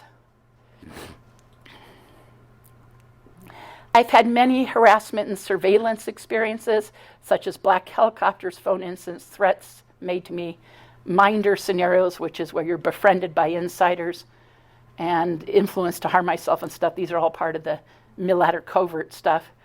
Early 1990, I had 2 roommates witness military men shouting orders. I already shared that with you. That was Gail and her daughter. I can't believe that 2 days ago, her daughter Robin came in the store, and we started this discussion. She was sorry they didn't go on my tour, that they went with someone else. And she goes, wait a second, I think my mom might have been your roommate. And I'm just, wow. And I had put it out there lots of times, even this year, to the universe, saying, God, I hope Gail finds me somehow. Thank you, universe. Because now she's going to have her mom call me. And her mom, by the way, in 95, I ran into her in a metaphysical bookstore in Costa Mesa, California. And she goes, I'm living here in Costa Mesa. What are you doing? We haven't seen each other in 4 years. And so she invited me over to her place the next day. I went. We sat and had lunch or whatever. We talked, got caught up on stuff. And she said, remember when I saw the ET in the hallway come in my room? I go, yeah. And she goes into a closet, pulls out this big painting. She had painted it. Wow. This big oversized head, wrap around. I mean, it's phenomenal. And back then, didn't have cell phones, didn't have a camera on me, just saw it, she put it away. Now that I'm back in contact with her, I'm going to say, do you still have the painting? And because that was her contact, someone else at the center said, I bet she does. Yeah. And so I'm hoping to get a photo of that, a good photo of that painting. You know, because I never did, and so hopefully I will. I'm sure I will. Okay, 90, driving with two friends taken by ETs, but had a man in naval uniform also present, like he was monitoring the procedures. 93, gynecological medical stuff performed. That's when I had an abortion at the hands of the covert ops guys. 93, flown on human-built triangular ship, no joke. I was on a triangular ship, and I remembered it, and I'm trying to get Mike Schratt to draw it for me. Oh, my God. I have all sorts of drawings I did of that myself. They're rough, but I tried the best I could. Anyways, interrogated extensively about ET technology. In the 90s, car stopped by military personnel. I was escorted away. That happened here in Sedona. My friend Shelley and I had a trip here, and we got stopped. And I was taken to our underground base. And that was to happen again later, which I'll get into in just a minute. That's my drawing of the hazmat clean room environment, and technical artist Bill McDonald, who Paul knows well, did that drawing on the right for me. He interviewed me extensively and did that drawing for me of the hazmat room. Medical and genetic removal of possible alien fetus, and etc. Late 90s, threatened with a gun put to my head at a base in the California desert. August 2000, abducted with a friend out of her apartment. This was with Misha, taken to an underground base, interrogated, threatened. We saw a reptilian with the military. That was the significant reptilian experience. November 15th, 2011, abducted with 4 friends out of a house here in Sedona. This is with Jocelyn and her family. We were participants in a mass MyLab event. We were lined up taken to the underground base here. At least that's where we believe we were, but all the information adds up that would make sense. All 4 of us were tested for psychokinesis, moving matter with our minds, and at one point we're lined up down a hallway with like 100 other abductees. 2 years after this event, and Jocelyn and I had been regressed by Yvonne Smith separately, and Bonnie, who was also part of our experience. Jocelyn's family didn't want to get regressed, but Jocelyn and I did by Yvonne. Yvonne ended up saying our memories were perfect match in every way. And 2 years later, I have a gentleman come out of my tour, wants to talk to me privately the next day, gets together with me the next day, proceeds to share alien abductions with me, takes me out to lunch, and then he proceeds to share 3 military abductions. One of them, he knew the date, and I went, ding, April 15th, 2011. And he proceeded to start sharing the event. He was one of the other 100 people in that hallway. He had no idea that I was one of those people. He goes, have you heard? He just wanted to know if I'd heard from anyone in the community.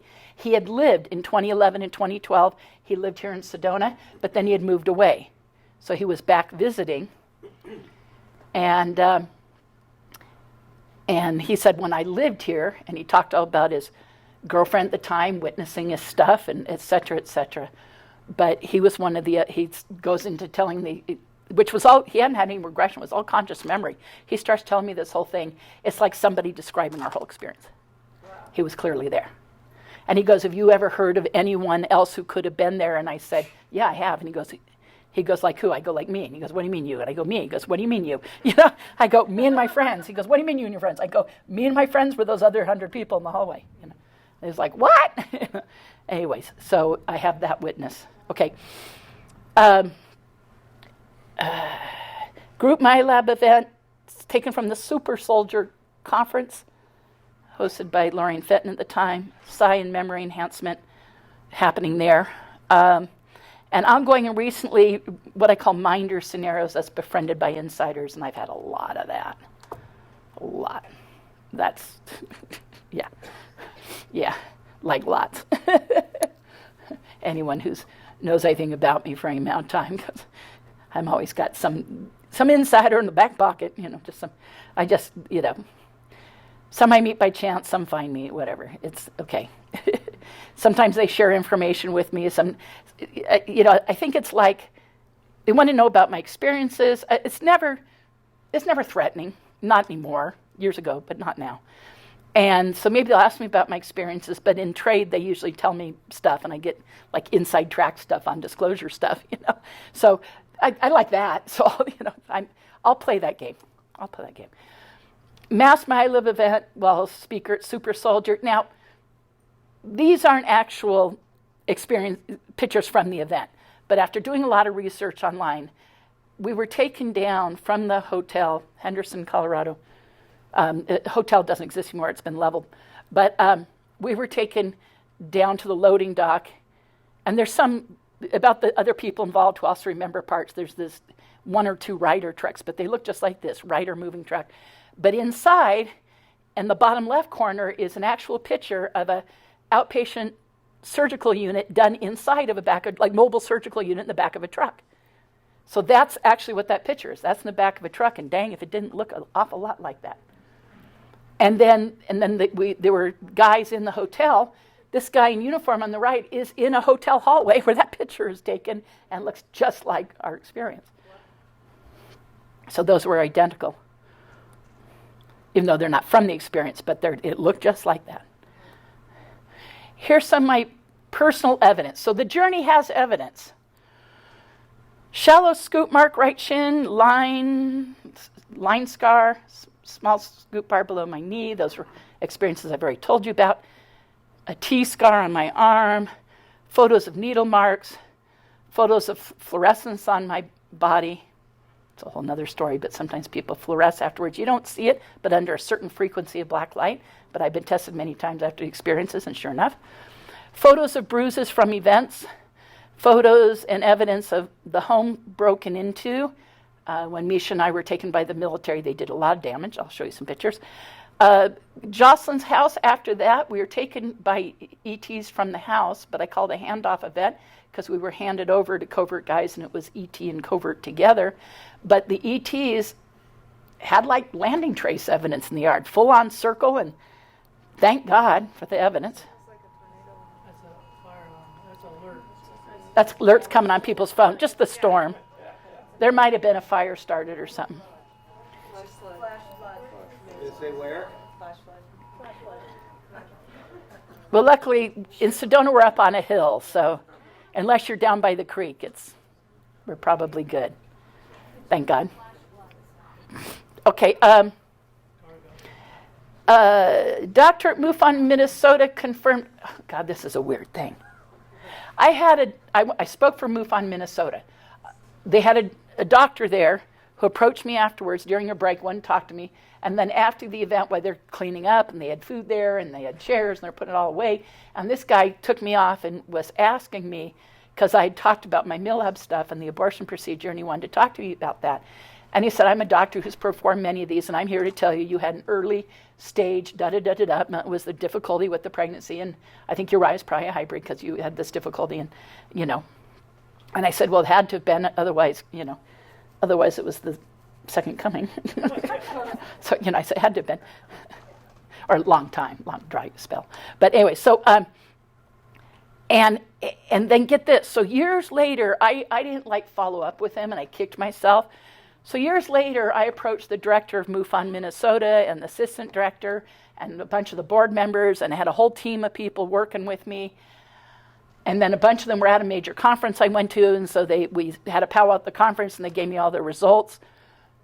They never had a doctor involved, MUFON Minnesota. This guy said he was on their board. They never had a doctor on board. One lady who was a nurse headed up MUFON Minnesota for a while, and she said, believe me, I would have known, if there was ever. Nope.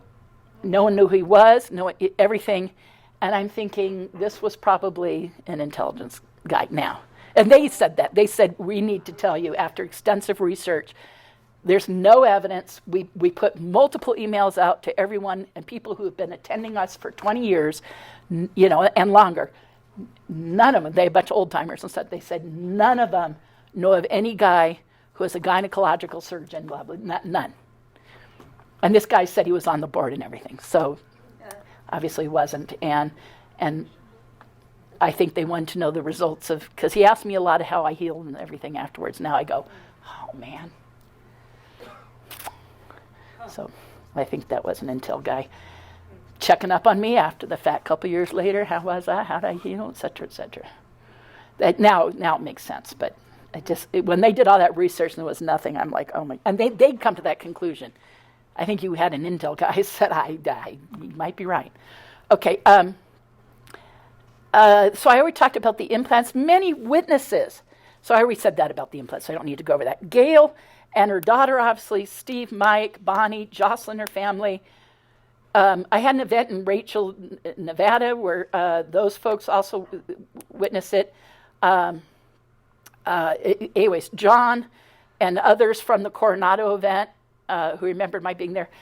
Lorian and the folks from the Henderson event also remembering. Dearest Misha, like I said. The documentary film producers, already talked about that. And April, the other hybrid mom. I mean, I say, so 30 plus people. I am so fortunate to have so many witnesses to my experiences and witnesses to the evidence. I mean, it's significant. They all, those, like I said here, those, I added this yesterday. They are my rocks and my sanity. At times, when I doubt myself or I go, has all this happened? This is crazy. Is it all true? I remember the witnesses. I remember their accounts and what they've said and what they shared, and they're being adamant about it. Even the time Shelley and I were driving out here in Dozen, I didn't remember that. We had a significant period of missing time, by Bradshaw Ranch, and in the 90s, and she was adamant. Guards came to the car, escorted me away. They stood next to the car, made her sit there. She was driving until, it was like an hour later, they brought me back. I have no memory of it, and she's adamant that it happened. I'm like, so...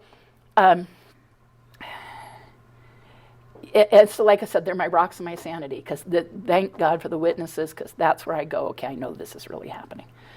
Pets as witnesses, I talked about Igor jumping at the wall. Emily Jocelyn's house, after that experience, their dogs Emily and Jack came up to us, acted all weird, were crying. They clearly knew something was up.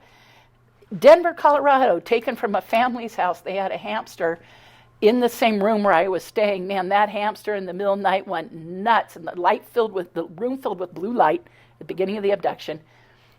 And the hamster I thought the hamster was going to have a heart attack. It was throwing its cage against the wall. So, and then one of my experiences in Tustin, California, after the experience, I'm fully conscious laying in bed going, whoa, I just had an abduction, I think. I remember it, And there's something moving around in my room. And I had a floor-to-ceiling window, this long curtain on it. And the curtain was moving, and I'm like, oh my God, I'm too conscious to have a gray in the room right now. I'm like, am I ready for this? And, I turned on the light, and this curtain's moving. And I'm like, what is it? And I swing open the curtain, and there's a mourning dove. Thing is, I had a solid window. There's no way. And there was a shelf outside of it where doves would gather in the early morning. I think, you got it. She just said it. I think when they brought me back, the dove came in, got sucked in with it. And then they leave, window solid again. And the dove's in there with me. And the dove was hitting the glass, freaking out and all around the room. I had to put a sweatshirt over it, throw a sweatshirt, bundle it up, carry it down the stairs and outside the front door and release it. So occasionally they screw up, but the dove got sucked back with me. I think you nailed it. I think that's exactly what happened. This is a sighting we had on the tour of two triangles right over us. You can see Cathedral Rock, Munns Mountain, Airport Mesa. We were between Airport Mesa and Cathedral Rock back then, and there were two triangles going right over us. So that was a drawing I did after that event. Contact in the desert. There was a big mass sighting. I'll show this to you. How am I doing time-wise? 4:30, 4:40. Oh, good. Okay, so I can speed this up, because one of the things that was going to take time at the end, I've already covered. So we're good. We're good. Okay, good. That's why I'm like, marathon, keep it moving. Because you can tell these are complicated stories that can take a while. Thank you. Okay, contact in the desert. I think it was 2017. I lead a giant Skywatch event for him. And we had, I'm about to show you what looks like two lights there, and this is a video, I'll show it, is a U-shaped craft, like a big horseshoe, and the ends of it glowed bright red. Now this is filmed, a gentleman on the tour had a handheld night vision video camera, black and white night vision. So it's not in color, and there's no sound. In fact, when you crank the sound up on the thing, all you hear is the internal motor of the recording. So, and so it didn't record sound. It didn't record sound, and but we were next to Giant Rock, okay, at the time, and right next to Giant Rock, California desert, there's this hill. I always thought it was lower, but it turns out it's like the top is like 1,500 feet. But I was like, God, it's lower than that. But anyways, coming over the hill where was this U-shaped craft, and the ends of the U here and here were lit up bright red. And then popping over, because we had military jets circling the area, and we heard one come around, and we could hear it on approach. So we heard the jet coming really low. And we knew, so we all looked at the hill expecting to see a military jet go right over. And I thought, they're putting on a show for us, you know, from you're near 29 Palms base there, military base. And so, which has a naval aircraft unit. Okay, so, you know, so here comes, we expected the jet because we heard it, roar, it's going to come over the hill any minute.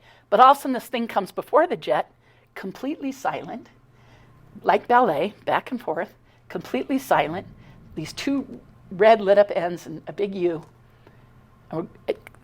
silent, smooth, and here comes the jet, loud and thrusting. Anyway, so luckily a gentleman on the tour had his camera, and he turned, and he said at first he was like, oh my God, then he goes, wait, I should be filming. So unfortunately he didn't catch it come over the hill. We heard that jet come, and I wish he'd filmed the hill and caught it coming over, but whatever. So it was already above us, but he films until it goes away. Now, eventually, the camera cuts off. It goes in the distance. Anyone looking with their naked eyes saw the craft wink out, and the jet kept going. And his camera stops. But anyone, and I was doing this big Skywatch. I had other people bring goggles. We had, I don't know how many people we had out there. I think we had all the witnesses, because I think we did a count, with 62 people total. Of course, there's some people already out there. So I think 62 people. And I want to say we had like 50 on the tour, and probably with everyone bringing goggles, I think we had like 30 pairs of goggles. So everyone's still looking with the goggles, said all of a sudden the craft shot straight up like a bullet. But unfortunately, he didn't catch that, because when he couldn't see it anymore in his viewfinder, he stopped filming. But thank God we've got footage. So here we go. Can you guys see that? So that's the U-shaped craft. Now, we can't see that. That's the jet right behind it. And he's not zoomed in. This is how low it was over us. That star's behind, but there's the object. And he's shaking his camera, so, you know. And of course, you can't see how smooth it was because he's shaking. But there's the object, and eventually there's the jet. So he's trying real hard to get both in the frame. There's the jet. So was it chasing it? Yeah. Oh, he chased it right over the hill. He was right behind it. In fact, the object was getting out in front. Like, that jet has afterburners on. He was like, roar, with afterburners on. So that means he's kicking an extra juice, going as fast as he can, and the object's getting out in front of him like this, like further away. So he can't quite keep up with it. And eventually the object shoots straight up like, okay, I'm done. Later, sucker. You know? Wow. And I'll jump down here. It says, we just had a similar experience on my tour here in Sedona, the first week of April this year, just 2 months ago. A fighter jet chasing an amber glowing triangle-shaped craft came right over us. The jet was right on it, big triangle, glowing amber. The object was moving really slow. The jet came in fast. Its wing design suggests to me is an F-16 coming in right behind. I'm not absolutely certain, could be F-18, but I think F-16 coming in, pulls up right behind it. The object goes like this. They get right here in the sky, and the triangle winks out, disappears, leaving the jet by himself, and the jet keeps going on. But that went right over us. I had 10 people on my tour, so 11 of us witnessed it. And then I heard from someone else in town that had gone into the center, left his information, he was somewhere else in town and saw it from there. So there was another witness in town who saw it. And at least thought to go in the center to go, I need to talk to your UFO person. I saw something. And I want to know if anyone else saw it. Well, yeah, we saw it. Okay. Is that late at night? That happened at about, I'll say 10 o'clock. Okay. So going back to evidence. Okay, so Journey has evidence. This is when the military guys broke into Misha's apartment and took us both from there at San Diego. And her landlord, less than 2 weeks, I think about a week before this event, had put in new weather stripping, painted the molding on the door on all the apartments on her side of the building.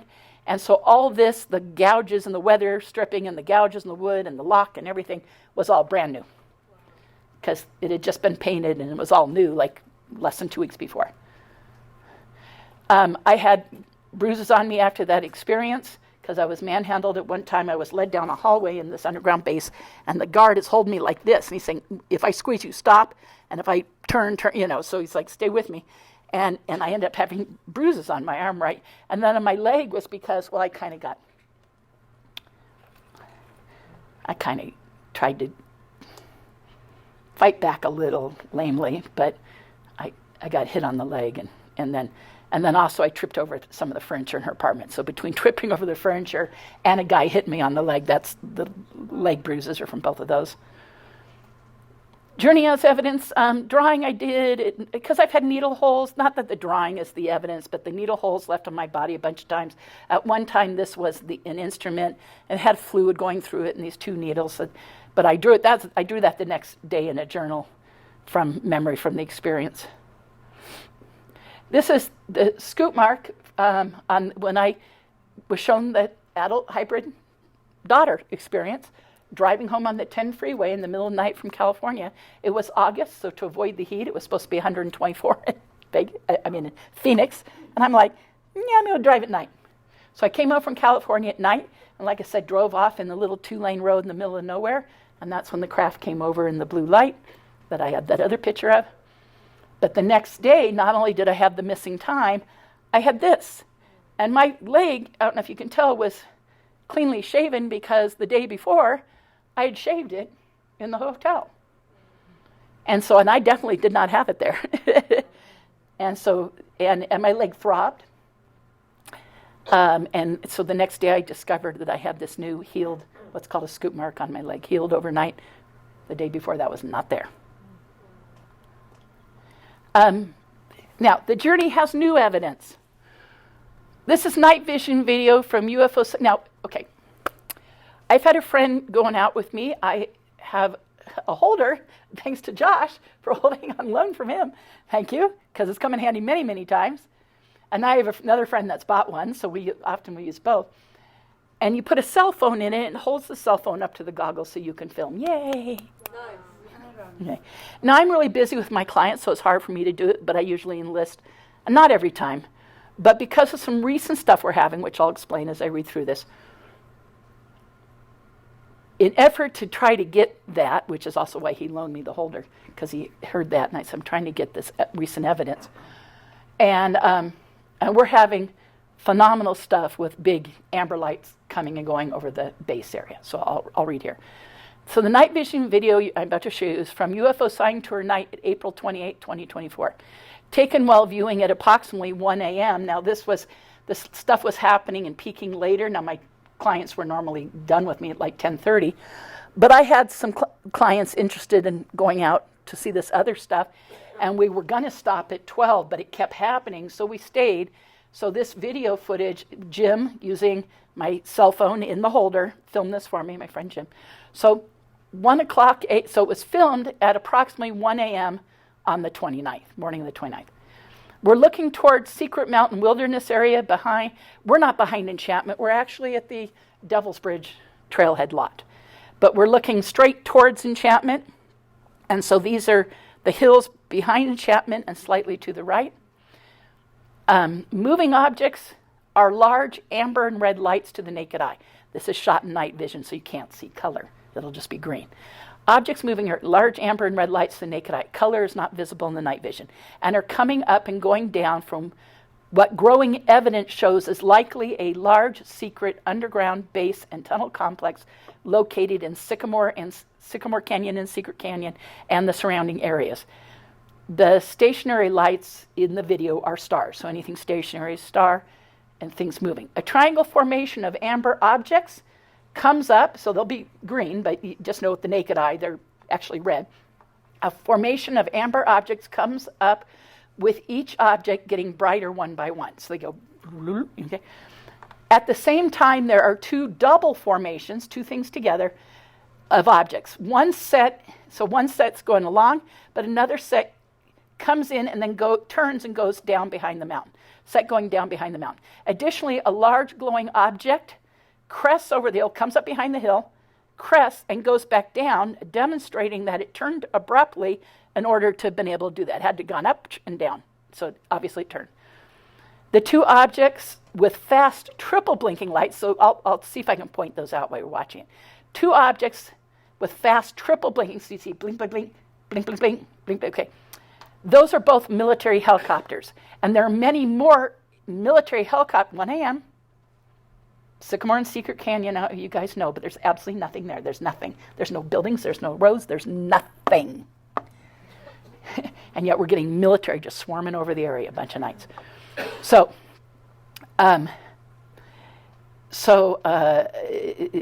both military helicopters with many more in the area just outside the lens's view. At the very end, Jim just happens to go like this and ends up pointing at the ground. As he does, there's a moment over the hill where you can see like two other helicopters that he scans past, unfortunately. But and he's doing this on a cell phone, so it's narrow, and so he's trying to catch stuff and moving it, and he's getting better at it. But unfortunately, I'm like, no, go back to that, go back. When I review it, I'm like, no, wait, you should have kept on that. It's very frustrating. But he's getting better. Okay, many more in the area, so many more military helicopters out of the lens's view. And they appear to be accompanying some of the other objects. So as these objects come up, come down, sometimes there's military kind of swarming around them. It's a trip, no doubt. There are no other conventional aircraft present in the area where we're filming these. Okay? Because I get really good on my tour about pointing out how they know the difference between commercial and private and military, and all about satellites, and So we're and by the way, 1 a.m. you can't see satellites. The only reason you ever see a satellite, they're lit up by angled sunlight. At 1 a.m. there's no angled sunlight, so anything you see moving ain't no satellites because you can't see them then. And I have a friend that owns a satellite company, and I went to him. I've asked all sorts of satellite experts, but this guy owns a satellite company. He's the leading engineer who designed a whole satellite system that he sold to the government. And he says, nope, you won't see him. Between like 11 and 2 a.m., no. Depending on the time of year, 10 till 2, 11 to 2, 11 to 3, some in that window, no. Okay. There are no other commercial aircraft. This military helicopter activity has been witnessed by us on multiple nights. We have seen large amber UAP and similar activity over the underground base area many times in the last 8 months, and there is a team now investigating it. In fact, there's a major news network, television news network, doing a formal investigation of it. Okay, so let me show this. Okay, now there's 3 things moving. One is, we call it power up. It got brighter, but you can see the triangle formation. There's 3 things moving, then the other one gets brighter. But above it, slightly to the left, middle of the green area, there's 2 things moving. So there's a double at the same time. So there's 2. And then to the left, there's another guy coming up right at the edge of the hill, at the edge of the screen there. He's about to pan over to those. But the triangle's still together. Triangle formations stayed together. They've dimmed. Now here's this guy powering up, and then here come the 2 coming down. So the one guy was really bright, powered up. These are giant orange and red lights to the naked eye. So those 2 are coming down. They'll drop behind the hill. Oh, see, that's right. Say, no, stay on those. There they are. Okay, because they were getting brighter. And that's a military helicopter right there. So there was that military helicopter right there. And to the right, when he first started panning, there was another military helicopter. And now he pans away, but right there, quickly, I've kind of slowed it down a couple times to see he pans quickly past 2 other helicopters in the area. But there you go. Yeah, and I have many more pieces of footage like this. I just liked that it had a triangle, and then those were coming up right as 2 others were coming down. And then the military helicopters. I have another one with multiple things moving, but he didn't catch the helicopters around him right then. I like this time that he actually cut to the helicopter, showing that there's a direct correlation going on there. The journey is affirming, strengthening, and forever unfolding. I've had life-changing revelations, to say the least. Being shown my adult hybrid daughter in missing time experience while driving, and it's incredible revelation. This is why I was going to share all that, but I already did. The phone call I said last June. See, I missed an update when I worked on this. So it's actually a couple of years now. I need to update that. A profound discovery. Out of the mouth of babes, as I said. A 4-year-old relaying a message. Never met me, never seen the movie, knows nothing about the circles or the Emerson poem in the movie, nothing. Says, pretty alien lady said, tell your friend Melinda, I love you, I forgive you. It's like, whoa. Overwhelming evidence and affirmation. This is the crew from that movie. Next to me, to my left in the pictures, John Sumple, and then Lori Wagner, and to my right is Jack Roth. And then you have the leading sound guy and the leading camera guy for the documentary there. That was filming. Bye, Nisi. Thanks for coming. I'm just at the end, so perfect. Thank you for staying, because I'm just at the end. My new research projects. I'm starting Experiencers' Rights Initiative. It's a long story. I worked with putting a group together. I didn't move forward with it because I got busy, and then there was another group already doing it. So I said, these guys are already doing it. I'll join up with them. Great, they're already doing it. They took me on board. Next thing I know, they had infighting, and they kind of dissolved. So I'm going to go back to putting the original group together, and the original group involved major UFO researchers and abduction researchers, all names you would well know. All well-known people. And they said, let's do it. Because as government disclosures going forward, I want the experiencers, abductees, contactees, to have some protections and rights in it. And one of the people on the team is attorney Daniel Sheehan, who's a dear friend of mine. I have 3 attorneys on the team. So there's 3 attorneys, a bunch of leading abduction and UFO researchers. So I'm going to go back to that, the Experiencers' Right Initiative. But meanwhile, that may be on the back burner for just a moment, because I'm doing Sedona's deep underground military base research with a major news network. And I can't tell you who, but I'm allowed to say I'm doing an investigation. They came, they filmed me. I'm part of a local team here. It involved Tom Dongo, who's well known, and some other people known for doing research about the base and Bradshaw Ranch in the area. And this is news network. This isn't just investigative, History Channel thing, which is great. They came and did a wonderful show about Bradshaw and everything. Got great evidence for the underground base. But this is a major news network, so this is news. And I'm very excited to be able to be a part of that, or to help out and give the information I know. And they interviewed me and spent like a day with me, and then a day with other team members on other days. Why do this? As I said, for other experiences to know that they are not alone, and to encourage other contactees, whatever their form of interaction with non-human NHI, non-human intelligence took, whatever form it took, I encourage them to come forward. It is time for disclosure, time for the truth, time for us all to stand up and have our voices heard. You are not alone, and we are not alone. The journey continues.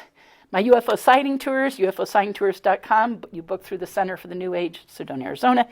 In the documentaries, this was already talked about earlier, but whatever, here we go. In the documentaries, Accidental Truth, UFO Revelations, poster for that, and Extraordinary The Seeding, I already talked about.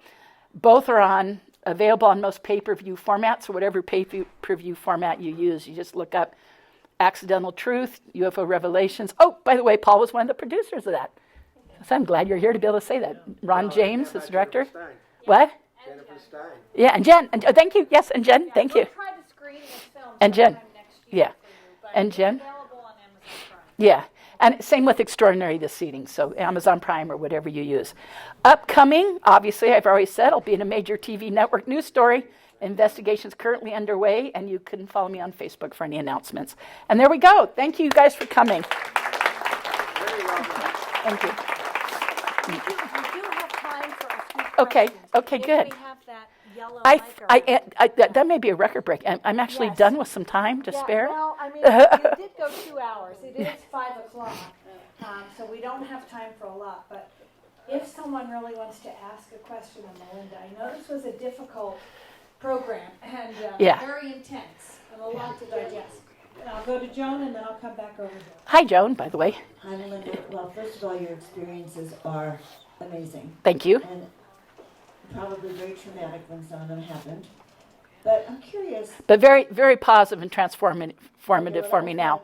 Most abductees come around over time to go, oh, positive and transformative. Thank God. That book, Communion, by the way, really freaked me out too. Yeah. So I realized that I too had been abducted. But did they overall tell you their agenda, like what they really want? Like, we haven't really discussed that.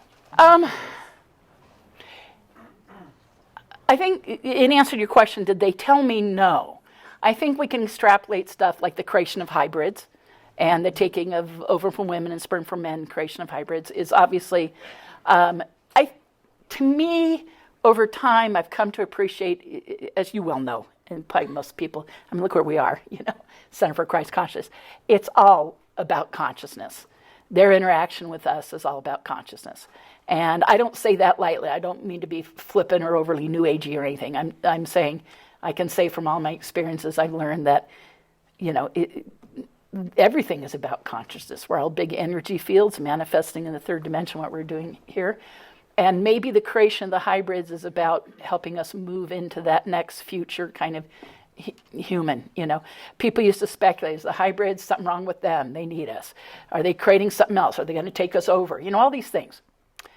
But over time, I think a lot of abduction researchers and people say, no, it's more education. It might be much more of a positive thing. And I grapple with trying to say, am I seeing it that way because I'm wishing or desiring to see it positive, or is it positive? And when I really look at that, and I discuss it with other abductees, like there's this whole thing in Yvonne's Zero group about people saying that they've been given these missions and stuff to do. It feels positive. It feels about moving society forward. It feels like we're on the front end of disclosure and helping people realize we're not alone. There's other beings out there. We have a relationship with them, and that's what I feel is the answer to your question. But not because they told me, but because I just kind of added it up. In the experience, they don't tell me a lot. I like when they say, this is how this works. We have another question. Yes. Sort of two questions, but one regards, you were given information about technology, Yes. and I would be curious about specifically what was shown you and how you think that had an impact on your life. The thing that I remember the most, she asked me about what kind of technology. I guess I should repeat the questions in the event they're not coming up on the system. She asked me, what specific technology. Well, mostly propulsion system, propulsion navigation of the ship, and which is flown with consciousness. Grant Cameron has written books about that and people's experiences, and all I can say is, yep, I'm just like that.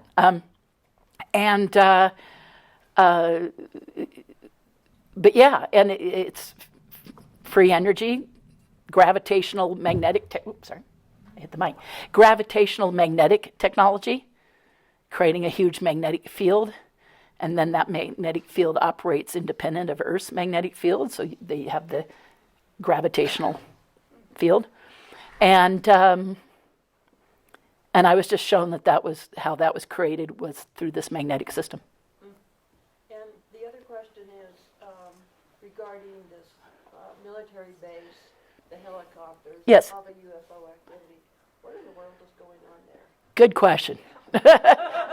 That's why News Now. She said, what's going on at the military base? What the heck is going on there? Good question. I mean, what we are learning from the research is there's elaborate tunnel systems with entrances and people getting stopped by guards. I just 2 days ago heard another account. Somebody, and apparently this doesn't just happen to them. It happened probably a couple years ago. But they were hiking in Long Canyon. Suddenly 6 guys, all in black Kevlar vests, combat boots, stopped them. He has a bunch of red dots on his chest, meaning gun sight lasers. And they said, stop, turn around. And he goes, I hike this all the time. And they go, not today, And I've heard so many accounts, so many accounts. Tom Dongo has so many accounts. My friend Jeremiah has so many accounts. I mean, everybody's got accounts of this and stories of it. And friends of mine, clients of mine have been stopped. One client of mine's been stopped twice at gunpoint. So out hiking, yeah, in our canyons. Now, you could hike it 100 times and never see them. But one, like just Fay Canyon, 2 women went to Fay Canyon, it was dusk, and they thought, we got an hour to hike out, we need to head out because we don't have flashlights, so we don't want difficulty getting out. So they'd gone into Fay Canyon, enjoyed themselves, it was like dusk, they start to come out, they're stopped by 2 guys in camouflage, full camouflage, combat boots, everything, M16s at gunpoint, hats on, camouflage hats, but they had camouflage paint on their faces, and they said, stop, what are you doing there? They said, well, we were hiking and it's dusk and we want trying to get back to the car before it gets dark. They said they're like halfway back. And these guys said, okay, go back to your car. They started to, because these guys were kind of scary, so they were jogging back to their car, and one dropped their cell phone. They get back to the car and she goes, oh my God, I dropped my cell phone. So they're going to get flashlights and go back, even though they don't really want to, but she's like, can't leave my cell phone. They look and the cell phone is sitting on the hood of the car.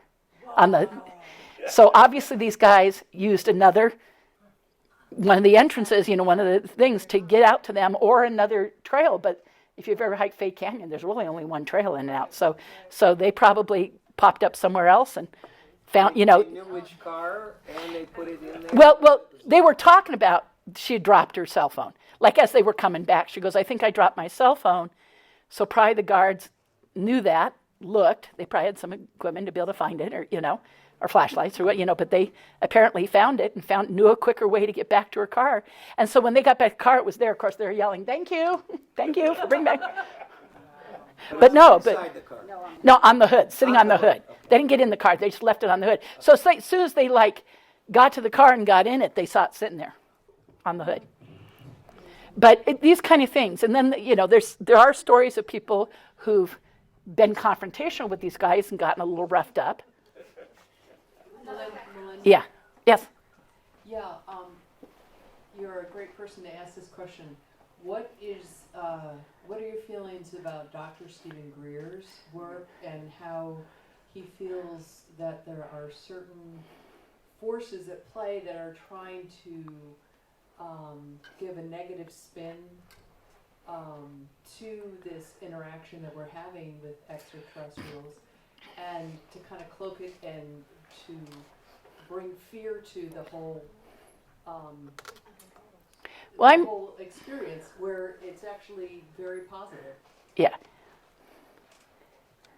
Well, my experiences are positive. Greer tends to say there are no alien abductions, except for military ones, because he's had a few insiders tell him that. And I'm like, well, no, because there's overwhelming evidence and hundreds of thousands of cases of people with alien abduction and people who've never met in life being the same experience, coming forward later, recalling the same thing, et cetera, et cetera. There's overwhelming evidence. And there's covert activity happening because those abductions are real. So I disagree with Dr. Greer there. I don't mind saying that. People will ask on my tour about doing CE5 stuff. I can tell you anytime you go out with the intent to say, I'm out to have sightings, and you say, please show yourself, you're automatically doing CE5. CE5 just means any human-initiated contact. Mm-hmm. Now, did Greer develop some protocols that work for him and other people? Great. And I tell people, use whatever works. If Greer stuff works for you, use it. I think he did incredible disclosure stuff 20 years ago.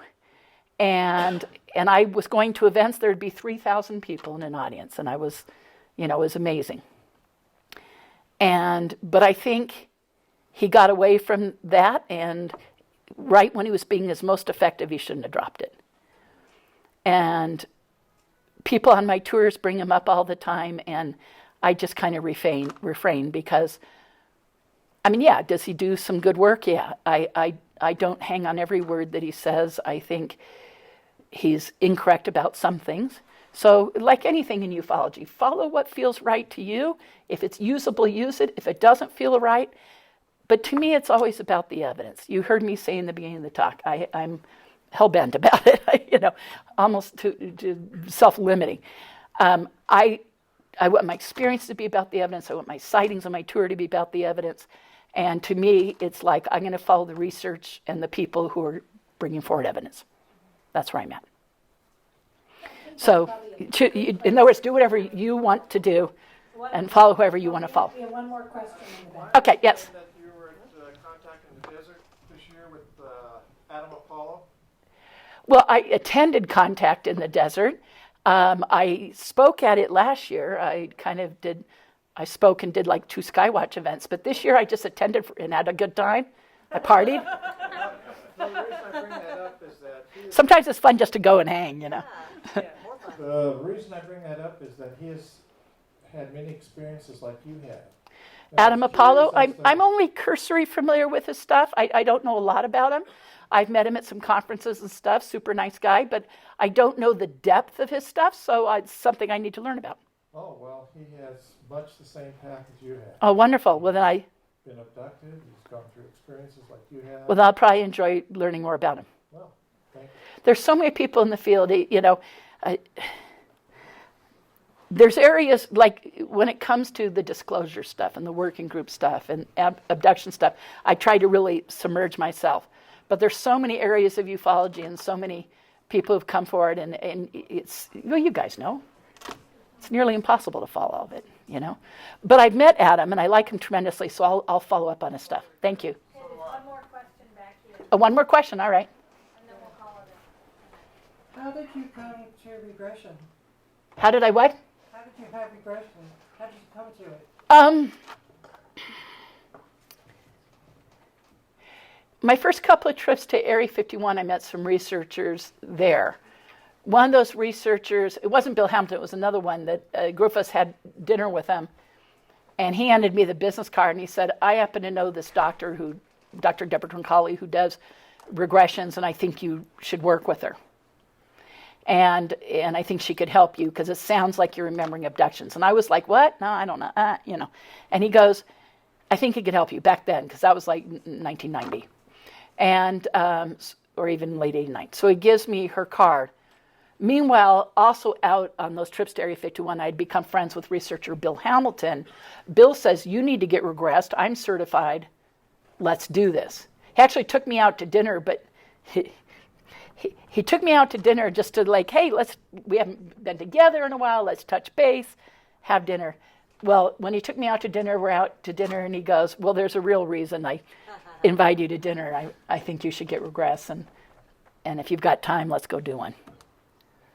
And he was right, and that's when I was recalling the experience that my roommate witnessed with the beings next to my bed and the missing time and them holding a device and her seeing the alien in the hallway. But in the middle of the regression, I was suddenly 15 years old, flipping out about a totally different traumatic experience.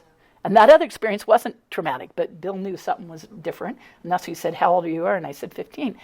So I had regressed with him, and it was because it went well, that gave me the courage to then later, after I'd had another experience, particularly when I was taken with Steve and Mike, to going, okay, I need to go to Dr. Troncalli. Anyway, so I started working with Dr. Troncalli, and she was amazing. I mean, I a good therapist in this field, a good support group and a good therapist can literally be a lifesaver. Yeah, I mean, I feel like Dr. Troncalli, Bill Hamilton, Sean Atlanti did some regressions on me. Certainly, I worked for many years with Yvonne Smith. These people are lifesavers. I was friends, thank God, with the late Bud Hopkins and John Mack, John Carpenter, et cetera, others. But but they didn't do regressions. But I know other people who worked with them and who say they saved their life. So I think it's important if you've had experiences.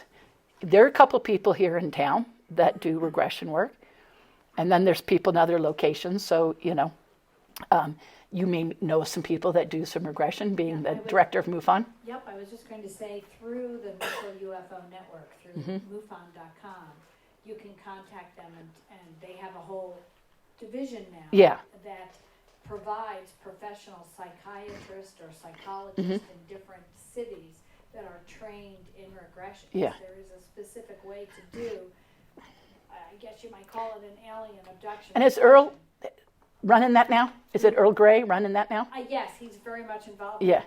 Kathleen Martin. Oh, Kathleen, of course, who did for years. A free group. It was called the Foundation for Research into Extraordinary Experiences. They've been involved as well. Yeah. In this research. Thank you. So, Thank you guys for coming. yeah.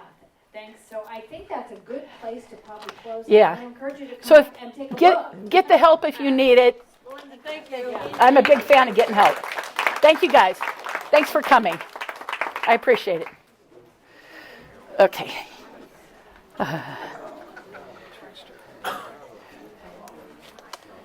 What's going on? This is a great classic, The Flying Saucers Are Real.